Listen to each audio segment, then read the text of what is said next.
Hi everyone, I know you are watching this content to accompany your sleep. So before we start, I want to know where you are watching from and what time you are watching. Also, don't forget to like, comment, and subscribe. Let's jump straight into the story. An American student named Maricela Botella Valadez planned to simply have a good time at a popular nightclub, where she unexpectedly met an aspiring rapper who showed interest in her and suggested they continue the evening in a more intimate setting. However, the new acquaintance was already in a relationship, and a complicated one at that. He was part of a rather unusual love triangle, and the other participants did not appreciate the sudden appearance of the young beauty. Her naive trust cost the young woman her life, but the case turned out to be anything but straightforward. It involved insane jealousy, the desire to cling to fading youth, occult practices, and even an international search for fugitive criminals. Nevertheless, thanks to the Herculean efforts of the investigators, it was possible to find all participants of the crime and establish the role of each. What is known about Maricela? Maricela Botella Valadez was born in 1997 in Seattle, the largest city in the state of Washington. She was the eldest of two children in a family of Latin American descent, raised alongside her younger brother. People described her as a sweet, sociable young woman who always had many friends, performed well in school, and after graduating, became a student at a prestigious university. Furthermore, Maricela was considered truly beautiful, petite, slim brunette with big brown eyes, luxurious hair, and a flawless figure. She always had a host of admirers, loved being the center of attention, enjoyed lively parties where she could have fun, and cherished every day. On Saturday, October 3rd, 2020, the student flew to Dallas to meet up with old friends. However, by Monday morning, she planned to return. Her brother was supposed to meet her at the airport on October 5th, after which they would head to the university together, but the plane arrived without her. The search for the missing student, when all the passengers from the flight arriving from Dallas had left the airport, her brother realized that Maricela was not among them. Concerned, the young man tried to call his sister, but her phone was turned off. He then called their parents to inform them about the situation. Since Maricela was a serious and responsible young woman, it was out of character for her to disappear without warning and not show up for university classes. The family started calling her friends in Dallas, trying to find out where she might have gone and where she was last seen. It turned out that the night before, she had been partying at one of the city's most popular clubs, where she met a black man named Chuck. The pair danced, enjoyed themselves, and had alcoholic drinks, after which they disappeared together. Maricela was not seen again, and her phone went unanswered. The information seriously alarmed and frightened her parents, so they immediately decided to report her disappearance to the police. It turned out that the young woman had indeed bought tickets for a flight to Seattle, but for some reason she had not boarded the plane. No one had seen her since that night, and no one knew where she might be. It was necessary to find out who Maricela's new acquaintance was, where they had gone, and whether she had gone with him willingly. Examining footage from external surveillance cameras located around the club, law enforcement officers saw the missing student leaving with a young man whose face could not be clearly seen on the video. According to the footage, she appeared to be walking with him voluntarily. The pair got into a black Audi car and drove off in an unknown direction. The mysterious new friend. Since the disappearance of 23-year-old Botella Valadez, several days had passed, and she had still not contacted anyone, nor had she logged into her social media accounts, and there were no transactions on her bank cards. The police needed to identify the stranger she had left with as soon as possible to understand where to look for them.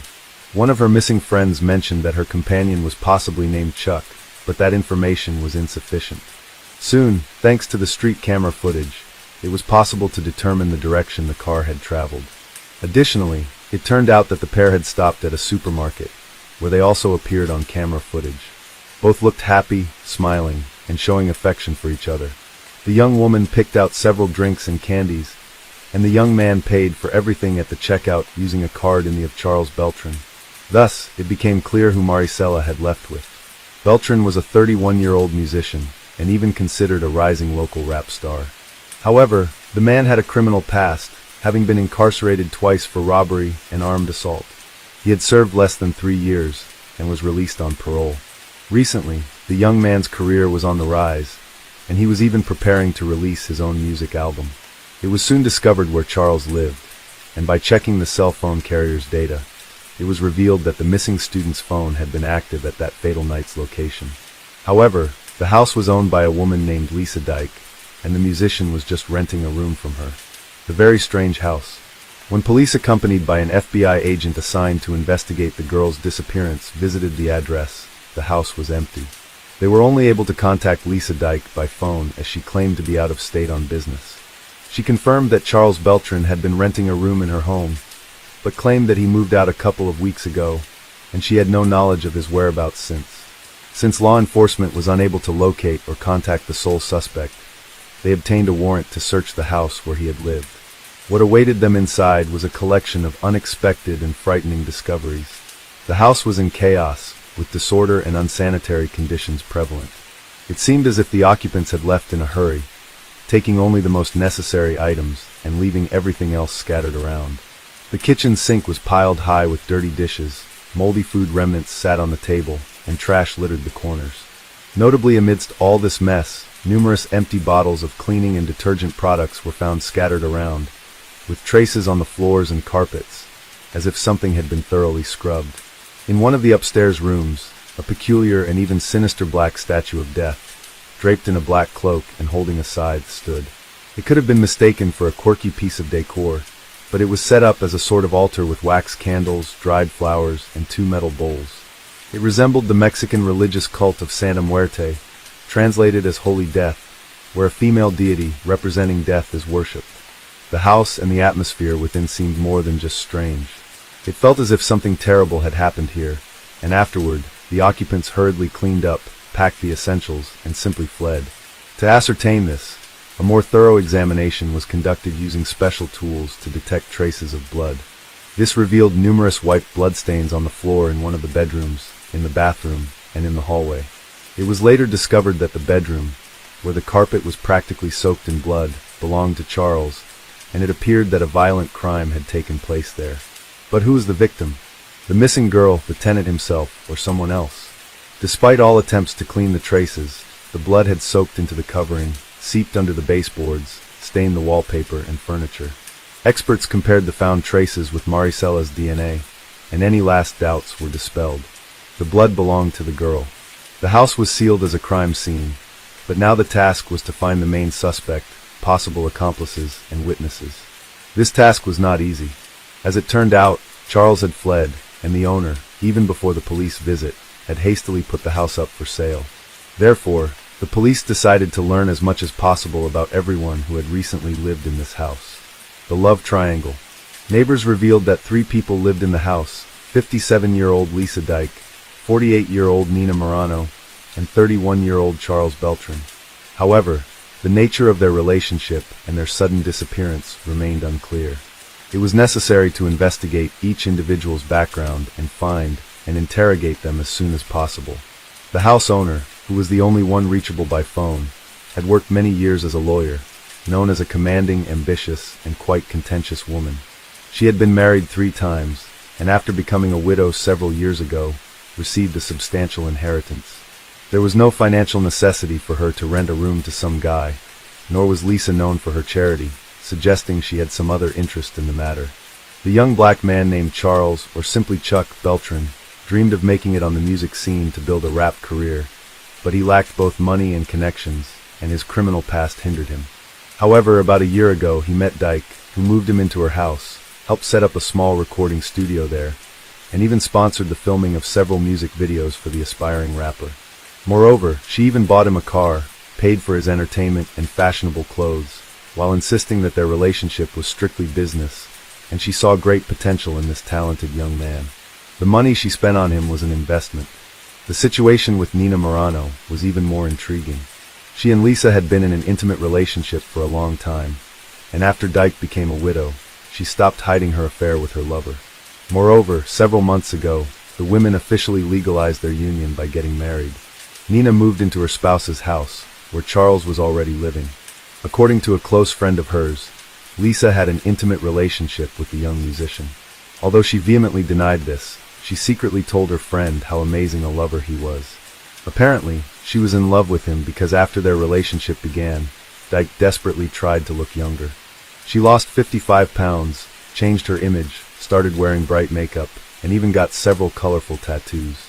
Most importantly, she evicted her own children from the home, who in her view were already grown enough and interfered with her personal life. Clearly, Chuck also had a vested interest in living with a wealthy, albeit older lover, as she solved all his financial problems and helped him build a music career. However, he was a noticeable, attractive man in good physical shape, so women did not ignore him. He often engaged in fleeting flings with young women, which drove Lisa insane with jealousy. But what role did Nina Morano play in this whole story, and specifically in the case of Maricella's disappearance? According to the same close friend, Lisa's spouse was part of this strange love triangle, and was the only woman with whom Dyke not only allowed her young lover to sleep, but even insisted on it. Nina was also a successful lawyer and a very affluent woman. Thus, this trio lived in pleasure, sparing nothing. Interestingly, after their wedding, both women took the boy's last name, so the house was occupied by Charles, Lisa, and Nina Beltran. Where did the house's inhabitants vanish to? It was discovered that since the student's disappearance, no one had been seen at the house where her blood was found. Lisa was only contacted once. She answered a few questions, stated she was in another state, and thereafter her phone went unanswered. Nothing was known about the fate and whereabouts of Nina, as well as the main suspect, Charles. By tracking mobile phone signals, it was determined that on the night of October 5th, all three inhabitants, as well as the missing Maricela, were in the house.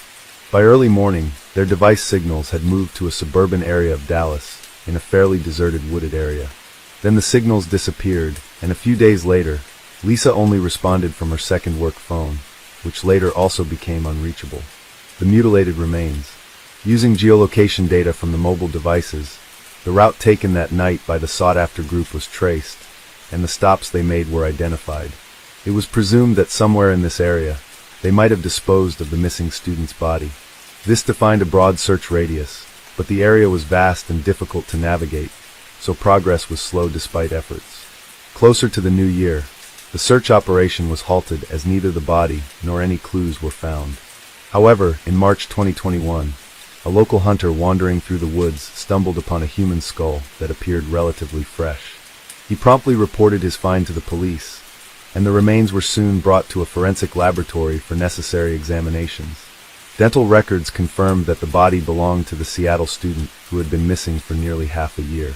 However, the advanced state of decomposition and damage caused by wild animals made it impossible to establish the exact cause of death.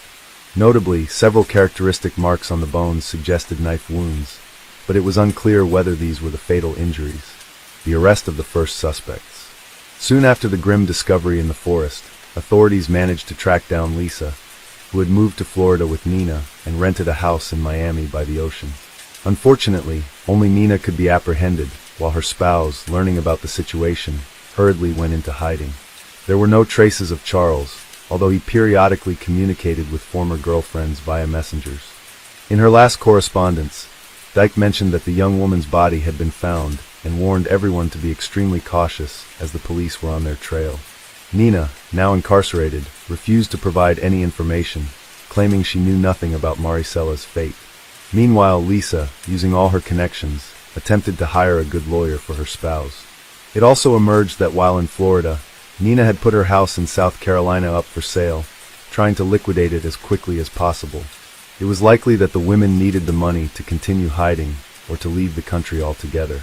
A month later, authorities successfully located and arrested Lisa, after which both women were transported back to Gallas. Initial interrogations yielded no results, and a bail of $500,000 was set for each suspect. They managed to post the significant amount and were released under house arrest. However, the women were fitted with tracking bracelets, which allowed their whereabouts to be monitored. A bold escape attempt. In August of the same year, police traced Charles to Utah, hiding at the house of one of his ex-girlfriends.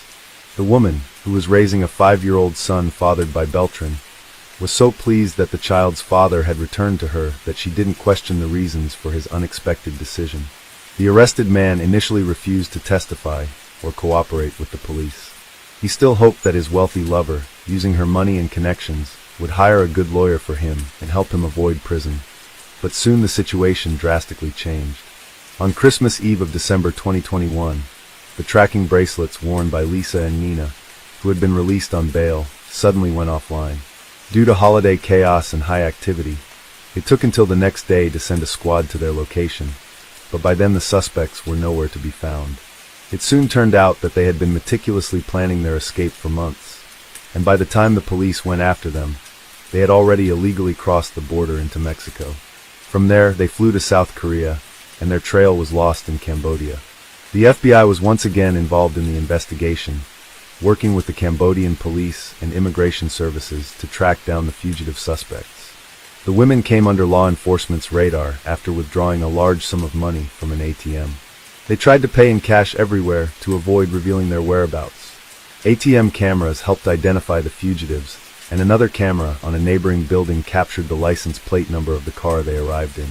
This information led to the who took the police to the house rented by the extravagant foreigners. The women were rearrested and extradited to the U.S. in February 2022, where justice was to be served. This time, bail was denied, and they were sent directly to jail. Charles's candid confessions. By then, Chuck had fully realized that his lover was not going to save him from prison, and was only concerned about herself, leading him to express a desire to cooperate with the investigation and start providing information. His account of the events of that dreadful night horrified many. Beltran confessed that he had been in an intimate relationship with the homeowner, Lisa, and her spouse, Nina. According to him, he engaged in these relationships for money and the opportunity to advance his music career. He harbored no warm feelings towards these women, and often indulged in affairs with young and attractive women, which he never hid. While Nina was indifferent to his actions, Lisa sometimes became wildly jealous. On the fateful night of October 5, 2020, Chuck met a young student named Maricela at a nightclub. The beautiful, slender girl immediately caught his attention, and it seemed he caught hers as well. After spending several hours drinking cocktails and dancing, he invited her over, and she agreed. When they arrived at his place late at night, Nina and Lisa were already asleep, so Charles easily took the girl to his room. There, the couple engaged in intimate activities and later fell asleep. According to the suspect, in the middle of the night, Lisa entered his room, and seeing the young beauty asleep next to him, flew into a jealous rage. She went to the kitchen to grab a large knife, then returned and leaped onto Maricela, repeatedly striking her. Charles claimed he was awakened by the noise and was disoriented at first, still somewhat intoxicated. When he finally turned on the light, he was confronted with a horrific scene. Maricela's body had slid to the floor next to the bed, where she had bled out. At that moment, Nina entered the room. They just stood there for a few minutes, and nobody attempted to help the victim. When Chuck regained his composure, he realized that the crime might be pinned on him since he had a criminal record, and his influential lovers could escape punishment. That's why, he said, he agreed to help dispose of the body and cover up the crime. Charles stayed with friends for several days, and when he returned to collect his belongings, he noticed that the bloodstains on the floor and carpet had nearly disappeared. Lisa told him that she and Nina had taken care of everything and destroyed the evidence of the crime. Nevertheless, all three decided it was best to leave town for a while and watch from afar what would happen next. Lisa Dyke Beltran's version. Lisa's lawyer insisted that his client had no motive to attack the girl and take her life. She claimed that her relationship with Chuck was strictly business, and she viewed his promising music career as a good investment. Who he slept with or flirted with never concerned her. As a key argument, the defender pointed out that Dyke had recently entered into marriage and was happy with Moran. However, no one could explain why, after their wedding, the women suddenly decided to take the surname of the young lodger, who, according to them, meant nothing to them. At the trial, Lisa claimed that Charles was hot-tempered and very cruel, and when drunk, he became a beast whom she feared. According to her, that night he brought a new girl from the club, but after they became intimate, an argument erupted and Chuck, in a fit of rage, grabbed a knife. She and Nina ran to the noise and tried to separate the couple, but it was too late. Marcella was dead. They helped dispose of the body and clean up the scene under the threat of becoming his next victims. Witness testimonies. Lisa's friend, who testified in court, claimed that Lisa was literally obsessed with Chuck and had repeatedly confessed to her an uncontrollable desire to eliminate any girl who got close to her young lover. Clearly, she was unable to manage her emotions that night. Additionally, the witness mentioned the odd statue of Santa Muerte at her friend's house. She recalled being surprised by the improvised altar during a visit, but the homeowner jokingly claimed she was into black magic and knew how to cast a spell to ensure a man could only have eyes for her. However, it seems the ritual failed, and the woman resorted to using a knife. Another witness, a real estate agent approached by the women shortly after the incident, testified that they were eager to sell several properties they owned as quickly as possible. They also wanted to put their Dallas home on the market, but since it was the site of the alleged crime, they couldn't while the investigation was ongoing. The situation escalated when the remains of the missing girl were discovered, after which Lisa and Nina were ready to sell the property at half price just to get the money quickly. Trial and sentences. The court took into account Charles's full confession and his cooperation with the investigation. However, the situation for the fugitives worsened after their attempt to flee to another continent. In March 2023, Lisa Dyke Beltram was found guilty of the brutal crime against 23-year-old Maricela, concealing evidence and attempting to flee. She was sentenced to life imprisonment without the possibility of parole. As for Charles Beltram and Nina Moran, they fully admitted their guilt and agreed to cooperate with the investigation. They were only found guilty of concealing evidence. Nina was sentenced to 7 years in prison, but could be released in 3 years due to good behavior. Charles, previously convicted on multiple occasions, was sentenced to 12 years in prison, with the possibility of parole after serving 8 years. Milford is a charming coastal city located in Connecticut, United States. Situated on the Long Island Sound, it offers picturesque views and a vibrant community.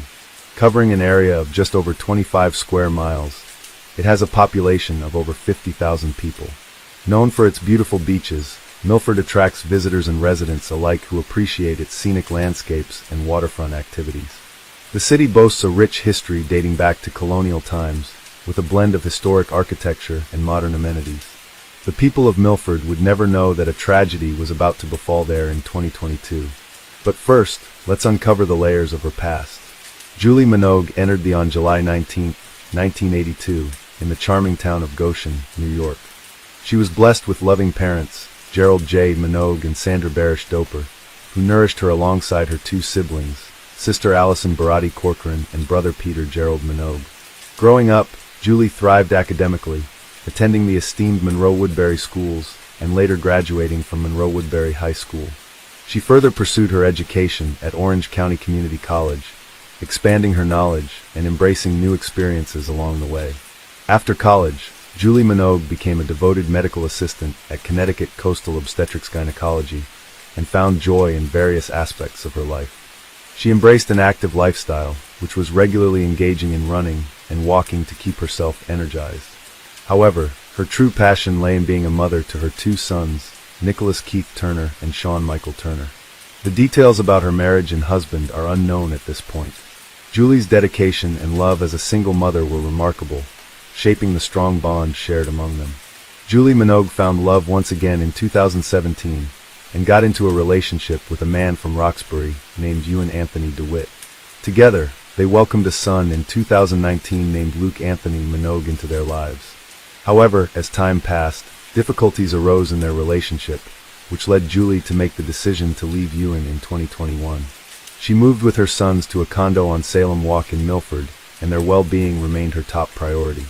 In 2022, Nicholas, the eldest son, was 21 years old and had bravely served his country in the Coast Guard, while Sean, at 17 years old, was a vibrant young man and was thriving as a high school senior. Her son with Ewan, Luke, was 3 and a bright light in their household. Julie herself was 40, and all seemed well for her and her 3 boys. But tragedy was waiting just around the corner. Late at night on December 6, 2022, 17-year-old Nicholas Minogue was startled awake by chilling screams. He didn't wake up at the first noise, and he dismissed it thinking that it could just be echoes from the neighborhood. But the cries were growing louder and more urgent, and he realized something was terribly wrong. Concerned about his mother's safety, Nicholas rushed down the stairs. As he descended, amidst the darkness, he caught a glimpse of a chilling scene. A man wielding an axe and his mother lying on the floor, her body drenched in blood. In the midst of the chaos, Nicholas heard the haunting words, "You didn't believe me," ringing in his ears. In a panic, the teenager raced upstairs and swiftly locked the door, determined to keep himself safe. He dialed 911 and urgently reported the horrifying scene which had unfolded before him. Determined to provide an extra layer of protection, he quickly placed a sturdy chair behind the locked door. With his heart pounding, he opened his window, desperately reaching out for help. Within minutes, police officers arrived and entered the house, but the teenager, gripped by fear, leapt out of the window. That's when he heard Milford PD's shouts and realized it was not the intruder. Eventually, the authorities found the courageous teen and ensured his safety. In a devastating discovery, the police entered the kitchen to find Julie Minogue lying in a pool of blood on the floor. Her face and skull had been injured by multiple deep cuts. A chilling sight awaited them as they spotted a large axe resting on the stove nearby, carrying evidence of horrific crime. Meanwhile, in the living room, Julie's young son Luke, who was 3 years old, sat on the couch, completely stunned and unresponsive.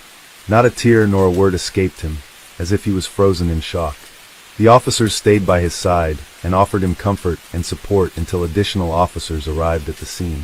Following her tragic demise, Julie's body was carefully transported to the Connecticut office of the chief medical examiner for a thorough examination. After conducting a meticulous autopsy, the medical examiner determined the cause of her death to be the chopped wounds and blood impact injuries on the head, torso, and extremities. The detailed findings provided crucial evidence regarding the nature of the attack, shedding light on the tragic circumstances surrounding her untimely demise. As the police took custody of the axe found on the gas stove, they meticulously combed through every inch of the area as they were determined to uncover any potential evidence that could lead them closer to the perpetrator. Inside the house, they embarked on an extensive search, carefully examining each room for any clues that could shed light on the heinous crime. The commotion attracted the attention of concerned neighbors who gathered nearby. The atmosphere was tense as the community was eager to support the investigation in any way they could. Amidst the growing crowd, a helpful neighbor came forward with an unexpected piece of evidence: ring camera footage from outside his house at Longmeadow Complex. The police eagerly seized the opportunity, hoping that the footage might hold a crucial clue. As they watched the footage, they witnessed an unsettling sight: an individual walking with an axe in hand closely resembling the description provided by Nicholas. The discovery sent a wave of anticipation through the investigators as they realized they might have found a significant lead. The police began to look into who this man with the axe could be. That very day on December 6, 2022, a crucial breakthrough took place when a concerned woman called the police, recounting a chilling phone call from her son. In her trembling voice, she shared the shocking revelation that her son just called her and said that he killed his girlfriend. The urgency in her words spoke in immediate response from law enforcement. Determined to unravel the truth, they swiftly tracked down the woman and engaged her in conversation. It was then revealed that the man responsible for this ominous confession was none other than Ewan DeWitt, the 42-year-old man who was once in a relationship with Julie. With this vital information in hand, the police dialed Ewan's number, hoping to engage him in a crucial conversation. However, their efforts were met with resistance as Ewan abruptly hung up the call. So, it was important for the police to look into Ewan's history, which they believed could provide them vital information needed to proceed further. Born in the town of Roxbury in 1979, Ewan Anthony DeWitt possessed a diverse range of interests and pursuits. As a talented athlete, he pursued his passion for ice hockey and even reached the level of playing semi-professionally. Ewan's thirst for knowledge led him to obtain a bachelor's degree in history from Siena College, showcasing his intellectual curiosity. He was not a person who'd be satisfied from a single vocation, so he also embarked on the journey to become a firefighter. Additionally, Ewan also shared his expertise as a personal trainer. In 2006, Ewan was arrested in Connecticut for driving under the influence and traffic offenses. He pleaded guilty, resulting in a suspended prison sentence and probation. After this, Ewan DeWitt's journey took an inspiring turn when he joined the prestigious ranks of the U.S. Marine Corps in 2009, where he embarked on a path as a skilled weapons specialist and non-commissioned officer. He served his country for 5 years and attained the rank of Lance Corporal in 2011. In a remarkable photo from his time in the Marines, Lance Corporal Ewan DeWitt is seen in action as a machine gunner.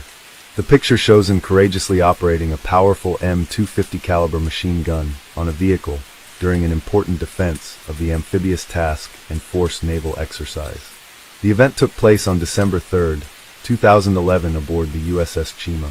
With his leadership qualities and expertise, he assumed the role of a machine gun section leader in the esteemed 1st Reconnaissance Battalion. Ewan dedicated himself to his duties, serving multiple tours in Afghanistan, the Middle East, and other classified locations with his dedicated brothers. Ewan and his brother's inspiring story was captured in a 2015 article in the Register Citizen, highlighting their collective efforts to restore a piece of history. Ewan's life took a darker turn when he faced legal trouble. In November 2019, the Milford police arrested him for assaulting a victim, which resulted in a protective order being issued by the court. The case remains unresolved, as court records revealed that it was still pending. With his next court date scheduled for April 14, 2023, Ewan maintained his innocence by pleading not guilty. He was released on a $20,000 bond, awaiting the judicial process to unfold. Ewan's troubled past included a disturbing incident in which he was arrested for his actions towards Julie shortly after the birth of her son. Reports stated that he'd thrown a large object at Julie Minogue and had also destroyed her phone to prevent her from calling for help. Fearing for her safety, Julie sought refuge at a neighbor's house in contact of the authorities.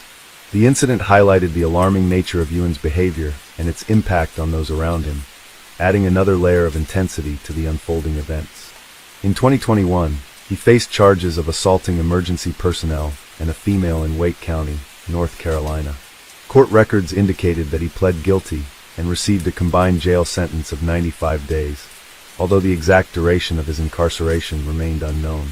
These encounters with the law showcased a pattern of concerning behavior, raising further questions about Ewan's character and past actions. Behind Ewan DeWitt's troubled history, a darker pattern of violence emerged, specifically targeting Julie Minogue. Several protective orders were filed against Ewan due to previous instances of domestic violence. These orders were issued in November 2019 and January 2021, and were put in place to safeguard not only Julie, but also the children who were present during those incidents. One such incident involved Ewan being intoxicated and engaging in a heated argument with Julie. According to a statement provided by the victim's son, Ewan had thrown a playpen at Julie's head, which resulted in a distressing injury. While Ewan was in rehabilitation, Julie took steps to file a restraining order, seeking protection from his harmful actions. Despite this, Ewan was granted visitation rights, which left a lingering sense of unease and concern about the safety of those involved. In addition to their troubled relationship, Julie and Ewan DeWitt found themselves entangled in family court cases beginning in 2021. It all began when Julie filed a petition for child support for their son Luke in August 2021. In October 2021, a judge ruled in her favor and ordered Ewan to provide financial support. As tensions continued to escalate, Ewan took Julie to court in December 2021, seeking resolution regarding visitation rights. The court intervened and granted supervised visitation for Ewan in April 2022, with a scheduled hearing in April 2023 to further address the matter. These legal battles shed light on the complexities and challenges faced by Julie and Ewan as they navigated their post-relationship dynamics. As the investigation progressed, new details were revealed that on November 14, 2022, just 3 weeks before her death, Julie took a decisive step by visiting the Milford Police Department to file a complaint against Ewan. She alleged that he bombarded her with over 200 text messages within a span of just 2 days, despite the existence of a protective order that explicitly forbade him from contacting her. Officer Scott Nablin listened to Julie's concerns and diligently collected evidence of the text messages from her phone, further solidifying the case against Ewan. In a heartfelt plea for protection, Julie Minogue expressed her deep concern for her safety and the well-being of her children in a sworn affidavit submitted on November 17, 2022. Determined to put an end to the ongoing abuse, she stated, "I don't believe I should endure this mistreatment any longer." Fearful of the consequences, she detailed the relentless harassment she faced. Julie Minogue also wrote in the document that Ewan has got himself into a lot of trouble with drugs and alcohol, and I'm scared he's going to kill me. Officer Nablin, resolute in his pursuit of justice, meticulously crafted an arrest warrant alleging Ewan's violation of the protective order. The document, filled with crucial details, was reviewed by supervisor, ensuring its accuracy and validity. They made sure that the arrest warrant application contained the requisite probable cause to support the charge that the text messages sent by Ewan DeWitt violated the modified protective order that was issued on January 15, 2021. On November 21, 2022, the court reopened the warrant application and made its way to the Milford State's Attorney's office. However, the story took an unexpected turn as the Assistant State's Attorney, committed to thoroughness, sent the warrant application back to Officer Nablin and requested further information before proceeding. In this delicate dance between law and justice, every step forward demanded meticulous attention to detail. However, on December 1st, 2022, Julie Minogue successfully obtained a civil restraining order from a judge. In the hearing, which lasted about an hour, Julie presented evidence of the text messages Ewan struggles with substance abuse, mental health issues, and a history of violence. She expressed concern for Ewan's well-being, describing his bipolar rage and erratic behavior, and emphasized the importance of him receiving proper treatment and therapy. Julie firmly believed that Ewan should not be allowed around anyone until he'd received the necessary help and support. Recognizing the imminent danger she faced, a no-contact restraining order was swiftly issued on December 1st, 2022, providing a legal shield against any further interaction with Ewan. But this order took a darker turn when, 5 days later, Ewan killed Julie with an axe in her condo. Now, all the evidence indicated that Ewan was the main focus of the investigation, and the search for him intensified as the police tirelessly canvassed the area around the Salem Walk condominium, leaving no stone unturned. Their efforts led them to a dive bar on Ocean Avenue in West Haven, where they sought the assistance of the local community. They approached patrons, informing them about the ongoing investigation, and urging them to notify the authorities if they spotted Ewan to it. It was during this concerted effort that two observant individuals caught sight of a person who matched the suspect's description. Eager to aid the investigation, they immediately flagged down the police, providing crucial information about the suspect's whereabouts. Engaging with one of the witnesses, who preferred to remain anonymous, the police learned that the individual had witnessed someone resembling the suspect wandering around the parking lot for a brief period. Eventually, the suspect entered a food truck located in the parking lot. Acting swiftly, the police converged on the scene. Without incident, they apprehended Ewan DeWitt on December 6, 2022, bringing him into custody and moving one step closer to uncovering the truth. The police initiated a rigorous interrogation of Ewan about the early hours of December 6, 2022. Initially, Ewan maintained a stoic silence, withholding vital information. However, after hours of intense questioning, a breakthrough occurred. Ewan finally confessed to the gruesome act of taking Julie's life with an axe. He revealed that he'd silently entered the house through the kitchen window, concealing himself in anticipation of his victim's arrival. When Julie eventually entered the kitchen, he launched an attack, wielding the axe with deadly intent. It was during this horrifying moment that Nicholas, Julie's son, descended the stairs and confronted the scene. Overwhelmed with fear, Ewan fled, leaving the axe behind on the gas stove. Ewan's admission sent shockwaves through the investigation, bringing forth a chilling account of the tragic events that unfolded that night. During Ewan's initial court appearance in State Superior Court in Milford on December 7, 2022, Assistant State Attorney Alana Paul informed the judge about new developments in the case. She revealed that Ewan had fully admitted to the incident. But even without that admission, she believed the evidence against him was substantial. Attorney Paul highlighted the presence of surveillance footage and the testimony of Julie's son, who had observed part of the incident. Given the seriousness of the case, Paul argued that a significant bond was necessary. Emphasizing the gravity of the situation, Judge Arden Groggins set his bond at $5 million. The judge expressed concerns about Ewan's history of disregarding court orders and emphasized the importance of public safety. In light of the circumstances, Ewan was placed on suicide watch, with a hearing scheduled for December 14, 2022, to further address the case. Finally, it was the day of the final decision. On December 14, 2022, in addition to the murder charge, Ewan DeWitt faced multiple other charges brought forth by the Milford police. These included criminal violation of a protective order, criminal violation of a restraining order, risk of injury to a minor, and reckless endangerment. By levying these charges, law enforcement sought to address the broader scope of Ewan's alleged actions and their impact. A hearing was scheduled for Ewan DeWitt's pending criminal cases on April 6, 2023. He has yet to plead. Prosecutors stated that Ewan already confessed to the murder of Julie Minogue. However, no further information has been released by the police about the hearing. In the statement, the family expressed their determination to take action and ensure that those who neglected their responsibilities are held accountable. They also expressed their hope that this case would serve as a catalyst for improved protections for individuals facing domestic violence and abuse. With their unwavering commitment, the family aims to bring about positive changes and prevent such tragic incidents from occurring in the future. This case involved a combination of diligent efforts by law enforcement and the heinous acts of a killer who killed his ex-girlfriend in a rage of anger. Tess Ritchie was born on November 30th, 1994. The youngest in a family of 5 girls, Ritchie was raised in North Bay before moving to Toronto at 19. One of her sisters, Verena Ritchie, said Tess loved her life, her dogs, and her family. Tess had served tables in the city, but her dream was to land a job as a flight attendant and see the world. She was taking steps to do just that, having completed the flight attendant course at Seneca College in North Toronto. At the same time, she was trying to get a job in one of the major hotels in Toronto. Unfortunately, Tess couldn't find a job to her liking. Her family financially supported her and never refused money when she asked for help. Some Canadian sources also say that when Tess didn't get a job at an airline or a hotel, she started learning Italian and searching for au pair jobs in Italy through the internet. Tess also had her own YouTube channel.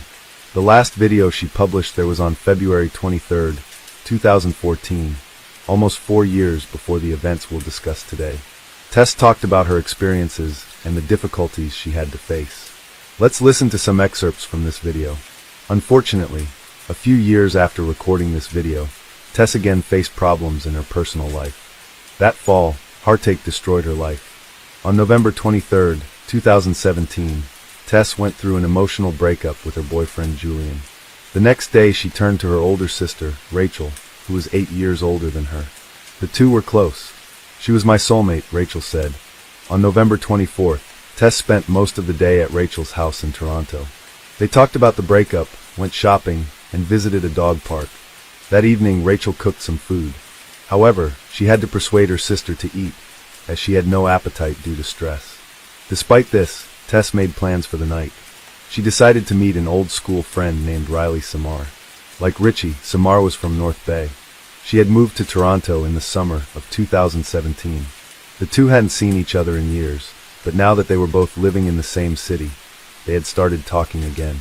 Samar suggested they go to Cruise and Tango's, a well-known drag bar in the Church and Wellesley area. That evening, Rachel's partner ordered Ritchie an Uber, so she could meet Samar downtown. Rachel Ritchie recalled seeing her sister running down the front path to the Uber. That fleeting glimpse was the last time she would see her alive. Ritchie arrived at Cruise and Tango's around midnight.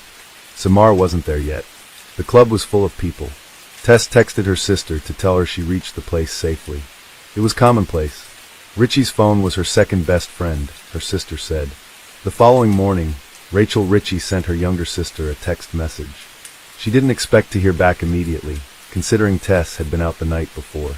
By 6:30 p.m., Rachel still hadn't heard from her.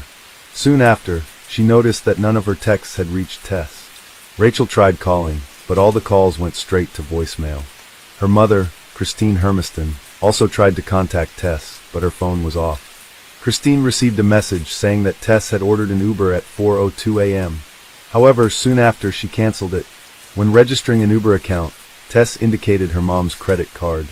Hence, Christine received a message every time her daughter used a taxi. Tess always kept in touch with her family, so when her phone did not turn on during the day, they began to suspect something could have happened to her. She usually had her phone on at all times. Rachel asked her partner to check her sister's apartment in Scarborough. At the same time, she started contacting her friends.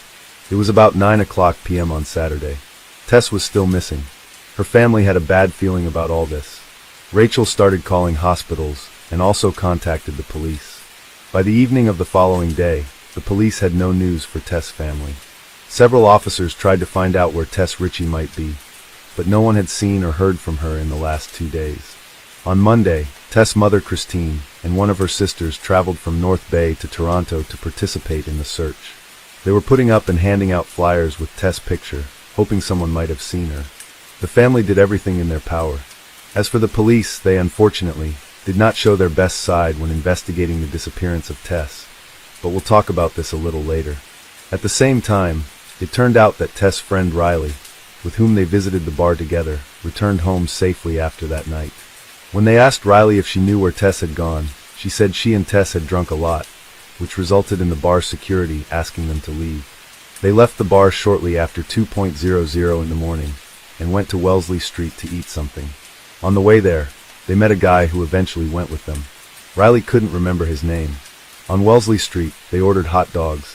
Tess wanted a vegetarian hot dog, which ended in a conflict with the seller. Tess believed they gave her a hot dog with meat. Riley admitted that her friend took mustard and sprayed the vendor cart with it, after which she, Tess, and the guy with them had to run to Dundonald Street. While there, they saw a woman on the house porch and started talking with her. Her name was Michelle Teep. Their conversation lasted about 20 minutes. Tess told Michelle that she had recently broken up with her boyfriend and shared how hard it was for her. Michelle tried to support Tess. Moreover, they even exchanged phone numbers. Teep said Richie seemed like someone trying to have a good time, but when she looked into her eyes, she saw sadness. The breakup with Julian appeared to be weighing her down. I told her everything does get better, and just to hang in there, Teep said. At 4 a.m., Riley received a text from her boyfriend asking her to come home. She said goodbye to Tess and walked towards Yonge Street and then home. Tess was disappointed that Riley had left her. At 4:02 a.m., she ordered an Uber. Thus, one can assume that after her friend left her, Tess decided to go home too. The driver arrived at 4:14 a.m., but Tess wasn't there. On Wednesday, November 29th, just one day before Tess's 23rd birthday, Christine again distributed flyers with her daughter's picture in the area where people last saw her. Knowing that Riley had parted with Tess on Dundonald Street, Christine decided to explore this area. She turned to Immerses, a nurse who worked at St. Michael's Hospital, as their daughters had been friends since elementary school in North Bay. Together, they set out to find Richie amid a growing search effort and social media push to locate her. That's when Immerses made a haunting discovery. Peering into the bottom of an outdoor stairwell in a construction site at 582 Church Street, Immerses immediately recognized Richie's body lying on the concrete. In 2017, this building was under reconstruction and partially fenced. It looked like this. I went into complete shock, horror, disbelief. I couldn't process or make sense of what I was seeing, Immerses said through tears. I was terrified. Dust from a nearby gravel pile lay like soot on her body. Immerses let go of the staircase railing and walked backward down the gravel driveway toward Church Street. Hermiston was farther up the sidewalk by that point, unaware that her daughter's body was so close by. Immerses began to call out to her. "Christine, come back here," she said. "There's a girl in the stairwell. You've got to come back." Hermiston turned, raced down the driveway, and stopped dead at the stairwell. After a few moments, she started screaming and asking God for help. Tessa's death became a heartbreaking challenge for her whole family. They found her body just 300 yards from the bar where she spent time before she disappeared, and just 20 yards from where her friend Riley last saw her. It raised a lot of questions about the work of the police. After all, her body was a couple of blocks from the bar all this time. However, after Anne and Christine found Tessa's body, an anonymous police source provided the press with new information. Allegedly, Tess advertised her intimate services via the internet and worked in a strip club. The grieving mother said Toronto police didn't do enough to search for Richie because they assumed she was an escort. It was horrifying to read that. Hermiston replied angrily at what police sources told the media after her body's discovery. She was not making a living in the sex trade industry. It's a blatant lie. They leaked that so it would look like she lived a high-risk life and was in a laneway with somebody, and it wasn't their fault. Although Tess did work as a waitress at a strip club, she quit less than 2 weeks after they hired her. As for intimate services advertisement, it was just an account on a dating site. Even though they had found Richie's body, there was no explanation for what happened to her. Police did not initially suspect foul play, but the homicide unit eventually took over the case after an autopsy revealed she had died of neck compression. Moreover, they found seminal fluid on the girl's clothes and saliva on her bra. After some tests, they found traces of male DNA. Thus, the police finally started searching for a suspect. Considering Riley's testimony, the detectives were trying to figure out the identity of the guy the girls met that night. After all, he was the person Tess stayed with after Riley went home. The police turned to CCTV footage to learn more about that night. This video shows Tess and Riley leaving the bar and going towards the hot dog vendor's cart. There were also CCTV cameras on the building close to where Immerses found the body. After analyzing the recordings, the police saw Tess and her new acquaintance walking hand in hand up the graveled driveway. According to the information voiced by the police, the camera captured Tess and this unknown man at 4:14 a.m. The following recording, taken 46 minutes later, shows the guy leaving the place alone. Tess never appeared in the footage again. Therefore, the police believe this man was the main suspect in the Tess Ritchie case. On December 10th, during a press conference, the Toronto police published pictures of this man taken with the help of a video surveillance system. They hoped someone would recognize him. The pictures, taken by an ATM camera, were of poor quality. An ATM was next to the place where Ritchie bought hot dogs. In the evening of the same day, the police discovered the identity of this man. Oddly enough, after seeing the published images, the man called the police station himself. "I'm the guy in the photo," he said. The person who was with Tess that night was 21-year-old Kaylin Schlatter. In the fall of 2017, Schlatter was 21 and living with his parents and younger brother at their North Toronto home. He had completed a year of postgraduate study as a car mechanic and worked with his dad in construction. Schlatter, his parents, and one of his lawyers went to the police station, where he briefly spoke with detectives but refused to testify. His parents brought some food and a bottle of water for their son. In the end, they provided police with some crucial evidence. While still at the police station, Schlatter threw an empty water bottle into a trash can. The police promptly seized it and sent it for forensic medical examination. It took some time, but eventually, they determined that the DNA sample on the bottle and DNA samples extracted from seminal fluid and saliva found on Tess Ritchie's body belonged to the same person. Police planned an undercover operation to monitor Schlatter for several weeks, but the DNA results accelerated the process. Schlatter was arrested around 11 p.m. on February 4, 2018, after watching the Super Bowl with his family at the Cineplex Cinemas Queensway in Etobicoke.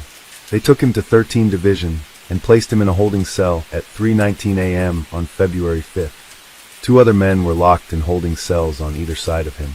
Schlatter had no idea both were undercover cops and that he was about to give them an abundance of evidence. The three men sat in separate nondescript holding cells with a combination toilet and sink as well as a bed. Schlatter was locked in a cell between the two cops, with all three men facing the same wall. None of them could see each other, but that didn't stop them from talking for hours.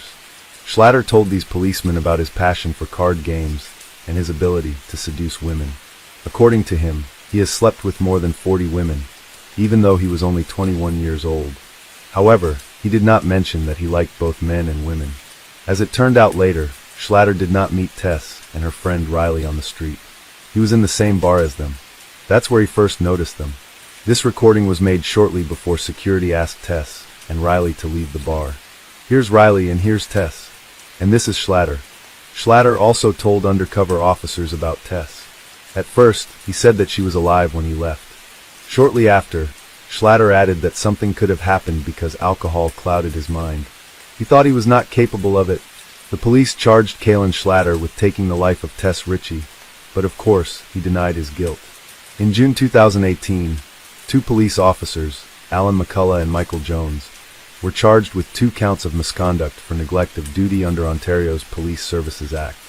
According to the notice of hearing, they allegedly failed to thoroughly search the adjoining property or immediate area, interview neighbors, and notify a supervisor. If they had followed protocol, Christine Hermiston stated, they would have found her. She was lying just around the corner. Despite all this, both officers remained working in the police, but received penalties. As for Kaylin Schlatter, during the 7-week trial held in 2020, his defense tried to prove his innocence, arguing that someone else could have approached the stairs where Tess was lying by climbing over the fence on the other side of the building, and thus remain invisible to the cameras. The lawyers even gave the name of another suspect, but the police thoroughly checked and interrogated this person, finding no evidence linking him to Tess' death. DNA evidence pointed to only one person, Kaylin Schlatter. Schlatter was a slight man who appeared soft-spoken in court.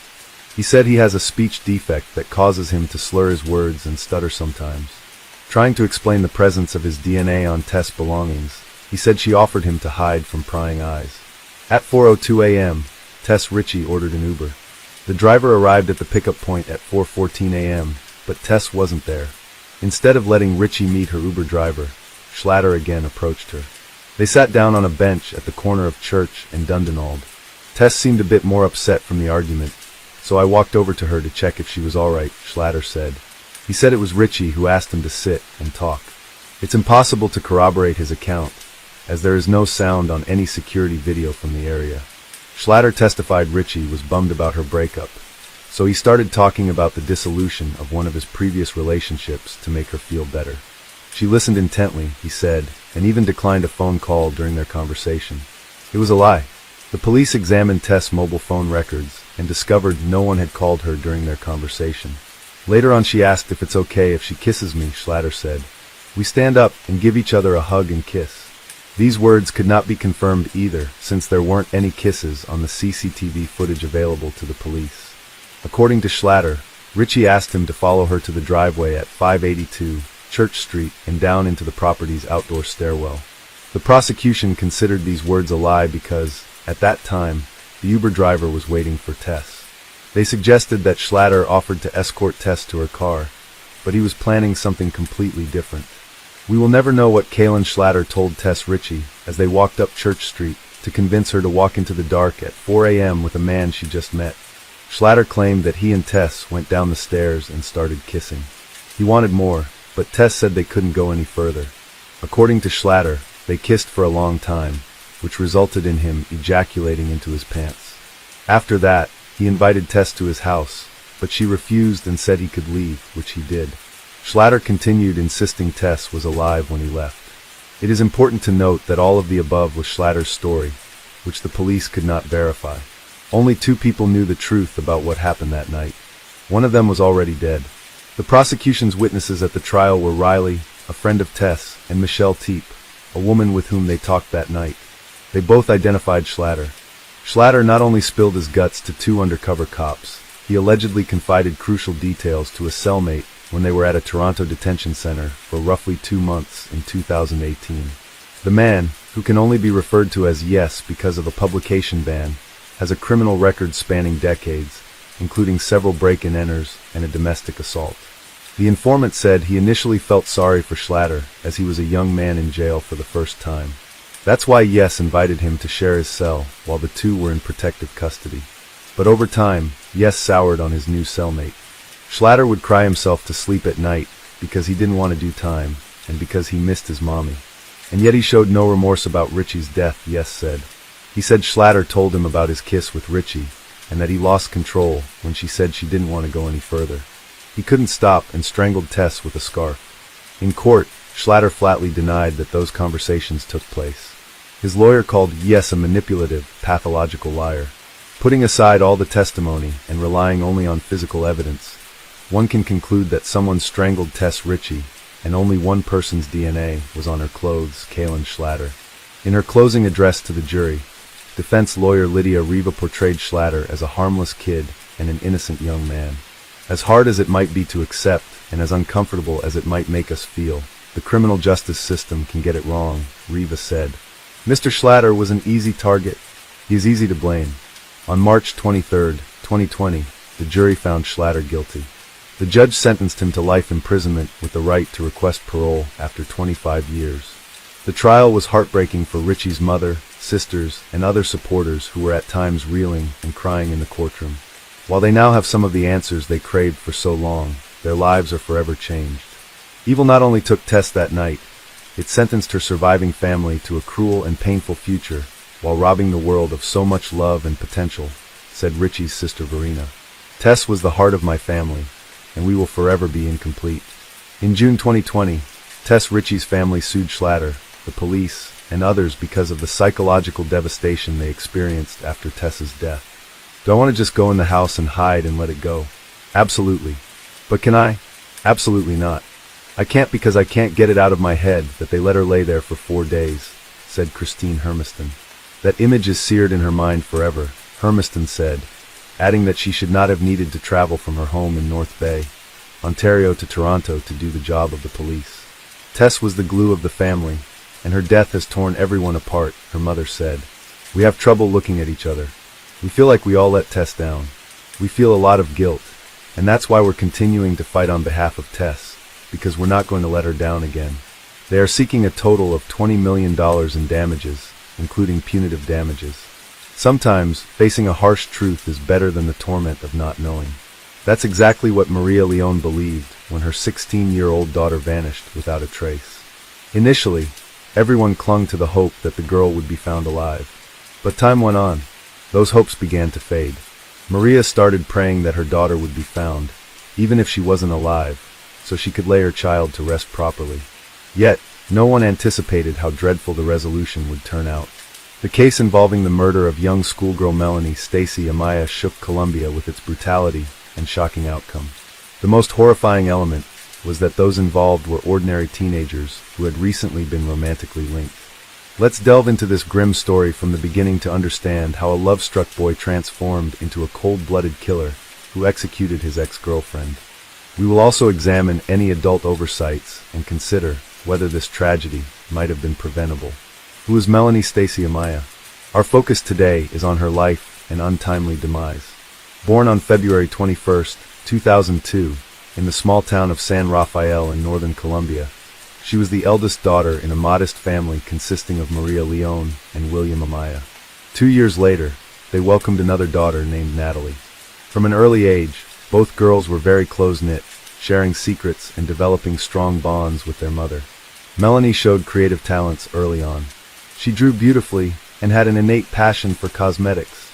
She loved painting her dolls' faces along with those of her mother and sister and even friends, declaring she'd become a stylist and makeup artist someday. Academically gifted too, she did well at school where teachers described her as talented and driven, qualities which made her both sociable and friendly. She could light up any room. Naturally charismatic, it wasn't surprising that Melanie had many friends inside and outside school. Her attractive appearance garnered attention, aided by her adept use of cosmetics. But life took a hard turn when Melanie turned 14. Her parents filed for divorce then, but managed to separate amicably while keeping warm relations intact. Father kept close ties with his daughters, offering both financial support and active involvement in their lives. About 6 months later, Maria started dating a man named Ruben Morales, whom she soon married. Following their wedding, the family relocated to Medellin, a major city in Colombia. Here, Ruben had secure employment, and the girls found ample opportunities for education and personal growth. The stepfather developed an excellent relationship with his teenage stepdaughters. He readily invested in their education and hobbies, ensuring the girls enjoyed a more comfortable life. Treating them as his own daughters, he surrounded them with care and attention. During high school, Melanie began exhibiting a challenging, somewhat rebellious nature. She became seriously interested in music and even contemplated leaving school to focus solely on this passion. Dreaming of becoming a DJ, she requested a mixing desk for her birthday. Additionally, she had several large tattoos on her arms, back, chest, and leg, bold and brightly colored. Her parents did not impede her quest for self-expression, but were shocked upon discovering that Melanie experimented with illegal substances. Beneath her unconventional behavior and appearance experiments was an individual who ultimately led to her demise. On her 14th birthday in 2016, Melanie decided to host a party inviting all her friends along with a DJ. Lacking funds for hiring a professional musician, but receiving contact information from acquaintances, Melanie reached out to 16-year-old Miguel Angel Perea, an aspiring yet talented disc jockey. After some deliberation, the birthday girl decided to call him. Miguel proved exceptionally talented and possessed notable charisma. He captivated young Melanie completely. Then, after celebrating her birthday, they continued communicating. Within weeks, teenagers were frequently seen together strolling through parks or around the city streets. Melanie introduced him as her boyfriend. They quickly became inseparable while displaying mutual affection, holding hands tenderly, demonstrating their feelings openly wherever they went. Miguel came from quite modest, or rather poor means, but treated his young girlfriend respectfully and admirably. Captivated by both respect, genuinely almost instantly charming when meeting, introducing himself warmly towards parents, earning acceptance, fostering no interference, supporting relation. Over time, he increasingly spent more time at the residence tied to his passport, integrating into the family dynamic. Miguel once confided in the girl's parents about difficulties at home. His mother disapproved of his involvement in music lessons, leading to a conflict that ended with him being physically harmed and subsequently evicted from his home. Maria offered him shelter temporarily until things could stabilize, not realizing the potential implications of introducing a disruptive influence into their family environment. Consequently, Melanie and Miguel began cohabitating. Initially, they experienced a harmonious period lasting 6 months, during which both teenagers appeared elated by their newfound togetherness. However, as time progressed, Miguel revealed aspects of his character that had an adverse impact on Melanie. Her academic performance deteriorated noticeably. Her behavior and appearance became increasingly provocative. Additionally, she started adorning herself with tattoos and expressed intentions to abandon school. With time, disagreements between the couple became frequent. While they initially attempted to resolve these conflicts outside the family home, such disputes eventually occurred openly within it. A significant concern for Maria arose upon discovering that her eldest daughter was involved in illegal substance use supplied by Miguel. In response to this revelation, Maria initiated a serious conversation with Melanie, who admitted tearfully to limited experimentation with drugs and promised never to engage in such behavior again. Despite deciding it was best for Miguel to leave due to his negative influence on their daughter, Melanie intervened on his behalf, assuredly promising improved conduct for both herself and Miguel moving forward. Reluctantly acquiescing after some deliberation proved to be another misstep for Maria and Ruben, as troubling signs soon emerged. Unexplained bruises on their daughter's body were evident, but consistently attributed by Melanie either sports activities or clumsiness rather than implicating her boyfriend's actions. 6 months later, a significant incident occurred. During a heated argument, Miguel assaulted the girl so severely that she needed medical attention. Maria wanted to file a police report for assault and bodily harm, but Melanie discouraged her, stating she would deny everything and refuse to accuse her partner. Melanie's parents tried to separate the couple and forbid them from living together. However, Melanie threatened to run away with him if their relationship was obstructed in any manner. This toxic relationship persisted for over 2 years until Melanie recognized it was detrimental to her well-being. In early May 2018, another intense quarrel erupted between the teenagers, escalating into physical violence. This time, Melanie took initiative and told Miguel their relationship was over. She demanded he pack his belongings and leave her home immediately, or she would contact the police about the abuse she endured. Miguel complied with her demands, but later asked for forgiveness. Despite this, he could not let go emotionally. Miguel began stalking Melanie, tracking her movements and monitoring whom she interacted with, and he regularly called and messaged her. His messages ranged from declarations of love and apologies to death threats. Concerned about this obsessive behavior, Ruben sought a restraining order against Miguel for the safety of his stepdaughter. Nevertheless, law enforcement dismissed his concerns, seeing no threat in what they perceived as teenage drama. Maria also reached out to the prosecutor's office, citing potential danger posed by Miguel. However, authorities did not take her seriously either. They assumed incorrectly that an 18-year-old young man wouldn't harm his ex-partner, a belief rooted in unfamiliarity with his true nature. Mysterious disappearance of a schoolgirl. Almost 2 months had passed since the couple's separation. Miguel seemed to have calmed down and was no longer looking for meetings with Melanie. The girl lived her old life. Her grades at school improved noticeably. She met with friends and practiced music. Her parents also no longer had reason to worry. They tried to the former boyfriend of their daughter from their memory and forget him like a bad dream. On June 28, 2018, Melanie was excited to attend a birthday party for her close friend. The event was scheduled to take place at one of the city's most popular nightclubs. To ensure she looked stunning, Melanie meticulously prepared herself by selecting an outfit, applying makeup, and styling her hair. Once she felt ready, she said goodbye to her mother and assured her she'd be back not too late before leaving in a waiting cab. Maria trusted her daughter's friends well enough not to worry excessively. However, the next morning brought concern when Maria realized that Melanie had not returned home. She attempted to contact Melanie, but discovered that her phone was turned off, a distressing sign. Despite this, Maria tried to stay calm by telling herself that teenagers might have simply lost track of time and that Melanie's phone battery could be dead. Around lunchtime, Maria called Isaac and was shocked to hear that Melanie never arrived at the party. None of their friends had seen or heard from her either. Frantic with worry, Maria began calling all of Melanie's friends and classmates. Unfortunately, no one could provide any useful information about her whereabouts since she left the house. In response, Maria promptly contacted William, Melanie's father, and he rushed over immediately. Together with Ruben, the stepfather, they went to file a missing persons report at the police station. However, they encountered bureaucratic indifference, as authorities noted that it is necessary to wait 24 hours and suggested that Melanie might just be asleep at a friend's place post-party. Refusing to waste precious time waiting passively for answers, the parents along with Ruben decided on taking swift action themselves.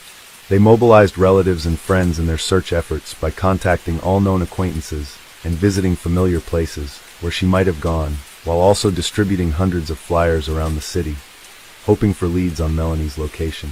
The next story we're sharing is about the Erie Miller case. Bruce Miller was truly a kind man who carried the full weight of responsibility on his shoulders.